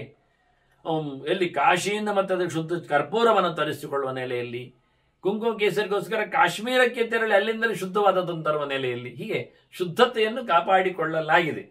100% ಗ್ಯಾರಂಟಿ, ಮತ್ತೆ ಅದು ಪ್ಯೂರ್ ಅನ್ನುವ ಹಾಗೆ ನಡೆಸಿಕೊಟ್ಟಂಥ ವಸ್ತು ಅದು. ಆದ್ರಿಂದ ತುಳಸಿ ಕಾಷ್ಟ ಸಂಭೂತಂ ಚಂದನಂ. ಹೀಗೆ ನೀವು ತುಳಸಿಯ ಕಾಷ್ಟದಿಂದ ಗಂಧವನ್ನು ತೇಯ್ದು ಪೇಸ್ಟ್ ಮಾಡಿ ದೇವರಿಗೆ ಕೊಟ್ಟರೆ ಅತ್ಯಂತ ಎತ್ತರವಾದ ಫಲವನ್ನು ಭಗವಂತ ಕೊಟ್ಟು ತನ್ನ ಲೋಕದೆಡೆಗೆ ಅವನು ಸೇರಿಸಿಕೊಳ್ಳುತ್ತಾನೆ ಅನ್ನುವ ಮಾತನ್ನು ಉಲ್ಲೇಖ ಮಾಡ್ತಾನೆ. ಇನ್ನು ಧಾರಣೆಯ ವಿಷಯದಲ್ಲಿ ಕಳೆದ ಬಾರಿ ಕೆಲವು ಮಾತುಗಳನ್ನು ಉಲ್ಲೇಖ ಮಾಡಿದ್ದೇನೆ. ಅದರಲ್ಲಿ ಒಂದು ವಿಶೇಷಾಂಶಗಳನ್ನು ಗೌರಿ ತಂತ್ರದಿಂದ ನೋಡಲಿಕ್ಕೆ ಬರ್ತದೆ. ಧಾರಣೆ ಮೈ ಮೇಲೆ ಮಾಲೆಯಾಗಿ ಹಾಕಿಕೊಳ್ಳುವುದು ಅಂತ. ಅದರಲ್ಲಿ ಒಂದು ಕೆಲವು ವಿಸ್ತಾರವಾದ ಚಿಂತನೆಗಳು. ಒಂದು ಕಂಠಸ್ಥ ತುಳಸಿ ಮಾಲಾ ಪುನೀಯಾತ್ ಧಾರಣಾತ್ ಸದ. ಕುತ್ತಿಗೆಯಲ್ಲಿ ತುಳಸಿಯ ಮಾಲೆ ಇದ್ದರೆ ಖಂಡಿತವಾಗಿಯೂ ಅವನನ್ನು ಪಾವನಗೊಳಿಸ್ತದೆ ಎನ್ನುವುದರಲ್ಲಿ ತಪ್ಪಿಲ್ಲ, ಶುಚಿಗೊಳಿಸ್ತದೆ. ಒಂದು ರೀತಿಯ ಕಮಿಟ್ಮೆಂಟ್ ಇದೆ. ನಾನು ಹೇಳಿದ್ನಲ್ಲ, ದೀಕ್ಷಿತನಿದ್ದಾನೆ, ದೇವರ ಎಚ್ಚರವನ್ನು ಕೊಡ್ಲಿಕ್ಕೆ ಅದು ಕಾರಣ ಆಗ್ತದೆ. ಮುಖ್ಯವಾಗಿ ಒಬ್ಬ ಕಾಲಿಗೆ ಸಾಕ್ಸ್ ಹಾಕಿಕೊಂಡ್ರೆ ಅವನ ನೆನಪಿರ್ತದೆ ತಲೆಯಲ್ಲಿ, ನಾನು ಎಲ್ಲಿಯಾದರೂ ಗಡಿಬಿಡಿಯಲ್ಲಿ ಯಾವುದನ್ನು ಮೆಟ್ಟಿಕೊಂಡೆಲ್ಲ ಹೋಗುವ, ಯಾಕೆ ಅವನಿಗೆ ಅದು ಶುಗರ್ ಇದೆ, ಎಲ್ಲಿ ಒಂದು ತಾಗಿದರೆ ಏನಾದರೂ ಆದರೆ ಹೆಚ್ಚು ಕಡಿಮೆ ಆಗುತ್ತೆ ಗೊತ್ತವನೇ. ಅದಕ್ಕೋಸ್ಕರ ಗಾಯವನ್ನೆಲ್ಲ ಅವನು ಚೆನ್ನಾಗಿ ನೋಡಿಕೊಳ್ಳುತ್ತಾನೆ. ಅಂದರೆ ಗಮನಕ್ಕೋಸ್ಕರದ್ದು ಮಾಡಿತ್ತು. ಹಾಗೆ ಒಂದು ಬೈಂಡಿಂಗ್, ಏನೋ ಒಂದು ವಿಷಯ ಇರ್ತದೆ, ಎದುರಲ್ಲಿ ಐಡಿಯನ್ನು ಹಾಕೊಂಡಿರ್ತಾನೆ. ಆಗ ಅವನಿಗೆ ತಾನು ಯಾರು ಅಂತ ಜನ ಗುರುತಿಸ್ತಾರೆ. ಇಲ್ಲಿ ನಾನು ಓಡಾಟ ಮಾಡ್ತಾ ಇರೋದು ನಾನು ಇಲ್ಲಿನ ಸೇವಕನಾಗಿ ಅಥವಾ ಅಲ್ಲಿನ ವ್ಯಕ್ತಿಯಾಗಿ ಅನ್ನುವ ಎಚ್ಚರ ಇರ್ತದೆ. ಹಾಗೆ ವೇಷ ಹಾಕಿದಾಗ ಪೊಲೀಸನಿಗೂ ಹಾಗೆ, ನಾನೀಗ ಕರ್ತವ್ಯದಲ್ಲಿದ್ದೇನೆ, ಡ್ಯೂಟಿ ಸೆನ್ಸ್ ಅಲ್ಲಿದ್ದಾನೆ, ಅಪಚಾರ ಮಾಡುವಂತಿಲ್ಲ, ಕಳ್ಳನನ್ನಷ್ಟೇ ಹಿಡಿಬೇಕಾಗ್ತದೆ ಎನ್ನುವುದು ಎಚ್ಚರ ಇರ್ತದೆ ಅವನಿಗೆ. ಅದೇ ವೇಷ ತೆಗೆದ ನಂತರ ಅವನು ಮಾಮೂಲಿ ಜನರಾಗಿ ಇಡುತ್ತಾನೆ, ಅವನೇ ಕಳ್ಳ ಆಗ್ಬೋದು, ಅದು ವಿಷಯ ಬೇರೆ. ಅಂದ್ರೆ ಆ ವೇಷಕ್ಕೆ, ಆ ಬ್ಯಾಚಿಗೆ, ಆ ಲಕ್ಷಣಕ್ಕೆ ಅವನು ಬದ್ಧನಾಗ್ತಾನೆ. ನಾನು ಮತ್ತೆ ಹೇಳಿದೆ ಹೇಳಿ ಮತ್ತೆ ತುಳಸಿ ಮಾಲೆ ತೆಗೆದಿಟ್ಟು ನೀವು ಅನ್ಯಾಯ ಮಾಡ್ಲಿಕ್ಕೆ ಹೋಗ್ಬೇಡಿ. ಮತ್ತೆ ಅಂತೂ ಕಮಿಟ್ಮೆಂಟ್ ಹೇಗಿರ್ತದೆ ಅಂತ ಹೇಳಲಿಕ್ಕೆ ಲೌಕಿಕ ದೃಷ್ಟಾಂತ ಕೊಟ್ಟೆ ಅಷ್ಟೇ ಹೊರತು ಅದನ್ನು ಸರ್ವತ್ರ ಅನ್ವಯ ಮಾಡಬೇಡಿ. ಆಚಾರ್ಯ ಭಾರಿ ಚಂದ ಹೇಳಿದ್ದಾರೆ. ಆದ್ರಿಂದ ತುಳಸಿ ಮಾಲೆ ತೆಗೆದಿಟ್ಟೆಲ್ಲ ಅನ್ಯಾಯ ಮಾಡುದು ಅಂತ. ಅಂದ್ರೆ ಕೆಲವು ಮಾಲಾಧಾರಿಗಳು ಹಾಗೆ ಮಾಡ್ತಾವಂತೆ, ಇರ್ಲಿ, ಅದು ಸಂಬಂಧ ವಿಷಯ ಅಲ್ಲ. ನಾನೀಗ ತುಳಸಿಯ ಬಗ್ಗೆ ಮಾತಾಡ್ತಾ ಇದ್ದೆ. ಅದರಿಂದ ಕಂಠಸ್ಥ ತುಳಸಿ ಮಾಲ ಎನ್ನುವುದು ಕುತ್ತಿಗೆಯಲ್ಲಿದ್ದಾಗ ಅದರ ಸ್ಪರ್ಶ ವಿಶೇಷದಿಂದ ನಮಗೊಂದು ರೀತಿಯ ಅದು ಆದೇಶವನ್ನು ಕೊಡ್ತಾ ಇರ್ತದೆ. ಇದು ವಿಷಯ, ಜಸ್ಟ್ ಪಾಸ್ ಮಾಡ್ತಾ ಇರ್ತದೆ. ಅದು ಮಣಿಯ ಸ್ಪರ್ಶಕ್ಕೆ ಒಳಗಾದ ಮೈ ಮನಸ್ಸನ್ನು ಮಾತಾಡಿಸಿ ಜೀವನನ್ನು ನಿಯಂತ್ರಿಸ್ತಾ ಇರ್ತದೆ ಆಟೋಮೆಟಿಕಲಿ. ಇದು ಮಾಮೂಲಿ. ಈ ಕರ್ಪೂರವನ್ನು ನೀರಿನಲ್ಲಿ ಇಟ್ಟಾಗ ಅದರಲ್ಲಿ ಆಗಿರತಕ್ಕಂಥ ಬದಲಾವಣೆಯಲ್ಲಿ ಅಲ್ಲಿರತಕ್ಕಂಥ ಸಾಂಕ್ರಾಮಿಕಗಳು ಎಳೆದುಕೊಳ್ಳುವಂತೆ ಶುದ್ಧ ಇದ್ದಾಗ ಮಾತ್ರ. ಹಾಗೆ ಅದರಂತೆ ಇದೊಂದು ರೀತಿಯ ಭೌತವಾದ ಕ್ರಿಯೆಯುವುದು. ಜೊತೆಯಲ್ಲಿ ಅದರೊಳಗಿರತಕ್ಕಂಥ ತುಳಸಿ ದೇವಿಯ ಮತ್ತು ಲಕ್ಷ್ಮಿಯ ಹಾಗೆ ಮತ್ತು ಇತರ ದೇವತೆಗಳ ಸನ್ನಿಧಾನದಿಂದ ಭಗವಂತನ ಅಪ್ಪಣೆಯಿಂದ ಆಗ್ತದೆ. ಅದರಿಂದ ಕಂಠಸ್ಥಾಂ ತುಳಸಿ ಮಾಲಾಂ ಧಾರಯೇದ್ಯ ಶುಚಿ ಸಹಿ ತಸ್ಯ ದರ್ಶನ ಮಾತ್ರೇಣ ದೂರತೋ ಯಾತಿ ಪಾತಕಂ. ಗಮ್ಮತ್ ಕೇಳಿದ್ರೆ ಹಾಕಿಕೊಂಡವನನ್ನು ನೋಡಿದ್ರೂ ಕೆಟ್ಟದ್ದು ಓಡುತ್ತದೆ, ಇನ್ನೇನು ಹೇಳುವ. ಇದು ಮುಂದುವರಿತು. ನಾವು ಹಾಕಿಕೊಳ್ಳುವುದು ನಮಗಾಗಿ ಮಾತ್ರ ಅಲ್ಲ, ಮತ್ತೊಬ್ಬರಿಗಾಗಿಯೂ. ಅವರು ನೋಡಿದಾಗ ಸೈಲೆಂಟ್ ಆಗ್ತಾರಂತೆ. ಈಗ ಇದು ಟ್ರಿಕ್ಸ್ ಬೇಕು ನಮಗೀಗ. ಆದ್ರಿಂದ ಹಾಕೊಳ್ಬೇಕು ಹೇಳೋದು. ಪ್ರತಿಯೊಬ್ಬ ತಾನು ಧಾರಣೆ ಮಾಡೋದ್ರಿಂದ ಹೊರಗಿನ ಕೆಲವು ದುಷ್ಟ ವೈಬ್ರೇಷನ್ಸ್ಗಳನ್ನು ನಿಲ್ಲಿಸಲಿಕ್ಕೆ ಬರ್ತದೆ. ಡೆವಿಲ್ ಫೋರ್ಸ್ಗಳು ದೂರ ಆಗ್ತವೆ. ಇದು ಅದರ ತಂತ್ರಗಾರಿಕೆ.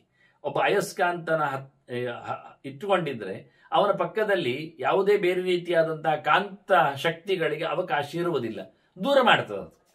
ಅಷ್ಟೇ ಅಲ್ಲದೆ ಕೆಲವನ್ನೆಲ್ಲ ಅಟ್ರಾಕ್ಟ್ ಮಾಡ್ತದೆ, ಒಳಗೆ ಹೇಳ್ಕೊಳ್ಳುತ್ತದೆ ಅದಕ್ಕೆ ಸಂಬಂಧಪಟ್ಟಂತೆ. ಹಾಗೆ ಇವನಲ್ಲಿ ಒಳ್ಳೆಯದನ್ನು ಆವಾಹನೆ ಮಾಡಿಕೊಳ್ಳಿಕ್ಕೆ, ಕೆಟ್ಟದ್ದನ್ನು ದೂರ ಇಡಲಿಕ್ಕೆ ಒಂದು ರೀತಿಯ ಶಕ್ತಿ, ಒಂದು ಯಂತ್ರ ಇದ್ದಾಗೆ ತುಳಸಿ ಮಾಲೆ ಕೆಲಸ ಮಾಡ್ತದೆ ಅಂತ. ಹಾಕಿಕೊಂಡವನನ್ನು ನೋಡಿದರೇನೆ ಸಂತೋಷ ಆಗ್ತದೆ ಅಂತ. ಯಥಾಕಥಂಚಿತ್ ತುಳಸಿ ಧಾರಣೆ ಮೋಕ್ಷದಾಯತಃ. ಎಂಥದೇ ಆಗಲಿ, ಒಟ್ಟು ತುಳಸಿಯ ಧಾರಣೆ ಆಗಲಿ. ತಸ್ಮಾತ್ ಪ್ರಯತ್ನತೋ ಧಾರ್ಯ ತುಳಸಿ ದಳಮಾಲಿಕ. ಒನ್ನೊಮ್ಮೆ ಕಡ್ಡಿ ಸಿಗದಿದ್ರೆ, ಅದನ್ನು ಮಣಿ ಮಾಡದಿದ್ರೆ ಹಸಿಯನ್ನಾದ್ರೂ ಬೆಳೆಸಿ ಮೈಯಲ್ಲಿ ಹಾಕೊಳ್ಳಿ ಅಂದ್ರು. ದೇವರಿಗೆ ಹಾಕಿದ ತುಳಸಿಯ ಮಾಲೆ ಉಂಟಲ್ಲ, ಅದು ದಳಮಾಲೆ. ಅದ್ರ ಎಸಳು ತೆಗೆದುಬೇಕಾದ್ರೆ ಎಸಳನ್ನಾದ್ರೂ ಕಟ್ಟಿಕೊಂಡು ಮಾಡಿ, ಸಮಸ್ಯೆ ಇಲ್ಲ ಅಂತಾರೆ. ಒಟ್ಟು ತುಳಸಿ ಮಾಲೆ ಇದ್ರೆ ಹಸಿ ಹಸಿ ಆದದ್ದಿದ್ದದ್ದಕ್ಕೂ ಬೆಲೆ ಇದೆ.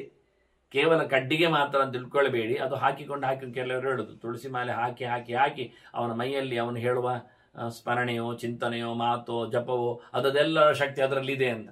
ಆಗಿದ್ದು ಹೌದು. ನಾನು ಅದೊಮ್ಮೆ ಇನ್ನೊಮ್ಮೆ ಉದಾಹರಣೆ ಹೇಳಿದ್ದೆ ಒಬ್ಬರಿಗೆ ಹೇಳುವಾಗ, ಕಥೆಯಲ್ಲೂ ತಿಳಿಸಿಕೊಟ್ಟಿದ್ದೆ. ಹಿಂದೆ ನಮ್ಮ ಹಳ್ಳಿಯಲ್ಲಿದ್ದ ಕತೆ, ನಮ್ಮ ಅಜ್ಜಂದಿರ ಕಾಲದಲ್ಲಿನ ಕತೆ ಹೇಗೆ ಅಂದರೆ, ಆಗೆಲ್ಲ ಡಿಸ್ಪೆನ್ಸರಿಗಳು, ಆರೋಗ್ಯ ದಂಗಳಗಳು, ಆಸ್ಪತ್ರೆಗಳು, ವೈದ್ಯರೆಲ್ಲ ಪಕ್ಕ ಸಿಗುವುದಿಲ್ಲ. ಏನೋ ಜೋರು ಮಟ್ಟಿನ ಜ್ವರ ಎಲ್ಲ ಬಂದರೆ ಅಲ್ಲಿ ಅವರು ಒಂದು ಬೈರಾಸವನ್ನು ಅವನ ಮೇಲೆ ಹಾಕಿಬಿಡುದು.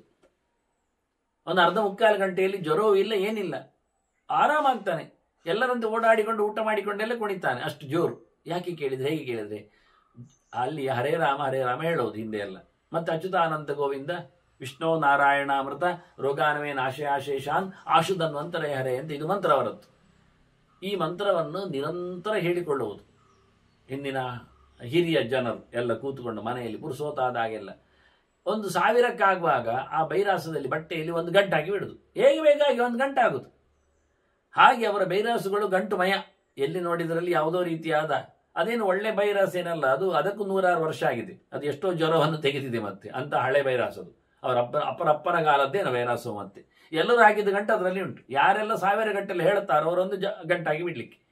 ಹೀಗೆ ಯಾರಿಗಾದ್ರೂ ಕಾಯಿಲೆ ಬಂದರೆ ಆ ಬಟ್ಟೆಯನ್ನು ಹೊದಿಸುವುದು. ನಾನು ಪ್ರತ್ಯಕ್ಷ ಇದರ ಅನುಭವವನ್ನು ಪಡೆದಿದ್ದೇನೆ, ನೋಡಿದ್ದೇನೆ, ನಡೆಸುವ ರೀತಿ ನೋಡಿದ್ದೇನೆ. ಇದು ಅವರ ತಂತ್ರಾಂಶಗಳು. ಹಾಗಾಗಿ ಮಾಲೆ ಹಾಕಿದವ ಓದಿಕೊಂಡ ಪಾರಾಯಣ, ಮಾಡಿಕೊಂಡ ಸಾಧನೆ, ಪ್ರದಕ್ಷಿಣೆ, ನಮಸ್ಕಾರ, ಜಪ, ಅನುಷ್ಠಾನ ಎಲ್ಲದ್ದೂ ಅಲ್ಲಿ ಸಂಕ್ರಾಂತವಾಗಿರ್ತದೆ ಆ ಮಣಿಯಲ್ಲಿ. ಅದನ್ನ ಆ ಮಣಿಮಾಲೆ ಇನ್ನೊಬ್ಬರಿಗೆ ಕಂಡರೂ ಆದೀತು, ಮತ್ತೊಬ್ಬರ ಮೇಲೆ ಬಿದ್ದರೂ ಆದೀತು, ಅದು ಶಕ್ತಿಯನ್ನು ಕೊಡ್ತದೆ. ಆದ್ರಿಂದ ಆದಷ್ಟು ಮಾಡಿಕೊಳ್ಳಿ. ಇಲ್ಲಾದ್ರೆ ಹಸಿ ಹಸಿಯಾದ ಎಲೆಯನ್ನಾದರೂ ಕಟ್ಟಿಕೊಂಡು ಮೈ ಮೇಲೆ ಹಾಕಿಕೊಂಡು ಮೆರೆಯಿರಿ ಅಂತಾರೆ, ಚಂದ ಕಾಣುತ್ತೆ ಅಂತಾರೆ. ಅದು ನೋಡಿ, ವಿದೇಶದವರೆಲ್ಲ ಊರಿಗೆ ಬಂದರೆ ನಾನು ನೋಡೋದುಂಟು ರಥಬೀದಿಯಲ್ಲಿ ಒಂದಿಷ್ಟು ಹೂ ಎಲ್ಲ ತಗೊಂಡು ಮೈ ಮೇಲೆ ಅಂದರೆ ಮಾಲೆ ಹಾಕೊಡ್ತಾರೆ. ಕೆಲವರು ಅವರ ಕೂದಲು ಸರಿ ಇರೋದಿಲ್ಲ, ಆದರೂ ಅದರಲ್ಲಿ ಕಟ್ಟಿಕೊಂಡೆಲ್ಲ ಹೋಗ್ತಾರೆ. ಹಾಗೆ ಅವರಿಗೆ ಭಾರತ ಅಂದರೆ ಮೊದಲೇ ಓದಿಕೊಂಡಾಗ ಹೇಳಿರ್ತಾರೆ, ಅಲ್ಲಿ ಫ್ಲವರ್ಸ್ಗಳನ್ನು ಮುಡಿದುಕೊಳ್ತಾರೆ ಹೆಂಗಸರು, ಹೀಗೆ ಬಟ್ಟೆಯನ್ನು ತೊಟ್ಟಿರ್ತಾರೆ ಎಲ್ಲ. ಇಲ್ಲಿ ಬಂದ ನಂತರ ಹೂವಿನ ರಾಶಿಯನ್ನು ನೋಡಿ ಖುಷಿಯಾಗಿ ಅವರಿಗೆ ಆ ಮಾಲೆ ಹಾಕೊಳ್ಳುವುದೇನು, ಕಟ್ಟಿಕೊಳ್ಳುವುದೇನು ಸರಿಯಾಗಿ ಕ್ಲಿಪ್ ಮಾಡಿರುವುದಿಲ್ಲ, ಒಟ್ಟೊಟ್ಟು ಬಿದ್ದಿರ್ತದೆ, ಆದರೂ ಹಾಕೊಂಡು ಹೋಗ್ತಾರೆ. ಅವರು ತಮ್ಮನ್ನು ಸಂಭ್ರಮಿಸಿಕೊಡ್ತಾರೆ. ಅದು ಬೇಕಾದ, ಯಾಕೆಂದ್ರೆ ಶುದ್ಧವಾದ ಹೂವಿನ ಪರಿಮಳ ಉಂಟಲ್ಲ, ಅದು ಪ್ರಕೃತಿಯಲ್ಲಿ ಮಾಡುವ ಬದಲಾವಣೆ ಯಾರಿಗೂ ಗೊತ್ತಾಗುವುದಿಲ್ಲ. ಅದೇ ನೀವು ಪ್ಲಾಸ್ಟಿಕ್ ಹಾಕೊಂಡ್ರೆ ಬರುತ್ತಾ ಪರಿಮಳ? ಒಂದು ದುಂಬಿ ಆದ್ರೂ ಹಿಂದೆ ಬರುತ್ತಾ? ಹಾಗಾಗಿ ಪ್ರಕೃತಿ ದತ್ತವಾದ ಸಹಜವಾದ ಅರಳಿ ನಿಂತ ಹೂ ತನ್ನನ್ನು ಹೇಳಿಕೊಳ್ಳುವಂತೆ ಶುದ್ಧತೆಗೋಸ್ಕರ ಅವರು ಹೇಳಿದ್ರು, ಹಸಿ ಹಸಿಯಾದ ಎಲೆಯಿಂದ ಮಾಲೆ ಹಾಕ್ಲಿಕ್ಕೆ ಬರ್ತದೆ, ಅದನ್ನಾದ್ರೂ ನಡೆಸಿಕೊಳ್ಳಿ. ಶೋಭನಾಂ ತುಳಸಿ ಕಾಷ್ಟ ಮಾಲಿಕಾಂ ಸೂತ್ರ ಗುಂಪಿತಾಂ ನಿವೇದ್ಯ ಹರಯೇ ಕಂಠೆ ಧಾರಯೇತು ವೈಷ್ಣವ ಜನ. ದೇವರ ಕುತ್ತಿಗೆಯಲ್ಲಿ ಹಾಕೊಳ್ಬೇಕಂದ್ರೆ ಮಾತ್ರ ಅದು ಮುಖ್ಯ. ದೇವರಿಗೆ ಒಪ್ಪಿಸಿ ಮೊದಲು. ಯಾಕೆ? ತುಳಸಿ ದೇವರಿಗೆ ಇಷ್ಟ, ಕಾಷ್ಟವೂ ಇಷ್ಟ ದೇವರಿಗೆ. ಮಣಿಮಾಲೆಯನ್ನು ದೇವರಿಗೆ ಕೊಟ್ಟ ಬಳಿಕ ನೀವು ಹಾಕಿದರೆ ಅಲ್ಲ, ಮತ್ತೆ ಯಾರಿಗೋ ನೀವು ಹಾಕುವುದು ಬೇಡ. ಯಾಕೆಂದ್ರೆ ನೀವು ವಿಷ್ಣು ಜನ ಅಲ್ವಾ? ವಿಷ್ಣು ಜನ ಅಂದ್ರೆ ಏನು? ನಾನು ಬೇರೆ ಶಬ್ದ ಹಾಕಲಿಲ್ಲ, ಹರಿಜನ ಹೇಳಬಹುದಿತ್ತು ಶಬ್ದ, ಅದು ಬೇರೆಯವರು ತಗೊಂಡ್ಬಿಟ್ಟಿದ್ದಾರೆ ಪೇಟೆಂಟ್ ಅದನ್ನು. ಆದ್ರಿಂದ ವಿಷ್ಣು ಜನ ಅಂತ ಹೇಳ್ಬೇಕು. ನೀವು ನಾರಾಯಣ ಜನ ಅಲ್ವಾ? ನರ ಅಂದ್ರೆ ಮನುಷ್ಯ, ಅವನಿಗೆ ಸಂಬಂಧಪಟ್ಟವ ನಾರಾಯಣ, ನೀವು ನಾರಾಯಣನಿಗೆ ಸಂಬಂಧಪಟ್ಟ ಜನ ಅಲ್ವಾ? ನಿಮ್ಮೊಳಗೆ ದೇವರು ಪ್ರವೇಶ ಮಾಡಿದ್ದಾನಲ್ಲ, ನೀವು ದೇವರೊಳಗೆ ಪ್ರವೇಶ ಮಾಡಬೇಕಲ್ಲ. ಮತ್ತೆ ಯಾರ್ಯಾರಿಗೆ ಕೊಡಬೇಡ್ರಿ. ನಾನು ಮೊನ್ನೆ ಒಂದು ಮನೆ ಮಾಡಿಕೊಂಡೆ, ಮಣಿಮಾಲೆ, ಅದನ್ನು ನಾನು ಮತ್ತೆ ಭೂತದ ಕಟ್ಟಿಗೆಯಲ್ಲಿ ಇಟ್ಟು ಬಂದೆ, ಭೂತದ ಕಟ್ಟೆಗೆ ಕೊಟ್ಟು ಬಂದೆ. ಭೂತಕ್ಕೆ ಬೇಡರಿ ತುಳಸಿ ಮಣಿಮಾಲೆ, ನಿಮಗೆ ಬೇಕು, ನೀವು ಹಾಕೊಳ್ಳಿಕ್ಕೆ, ಮತ್ತೆ ಕೊಡಬೇಕಾದ್ದು ದೇವರಿಗೆ. ಪ್ರಸೀದ ತುಳಸಿ ದೇವಿ ಪ್ರಸೀದ ಹರಿವಲ್ಲಭೆ ಅಂತ, ಹರಿಗೆ ಸಮರ್ಪಿಸಿ, ಮತ್ತೆ ಯಾರಿಗೂ ಅಲ್ಲ.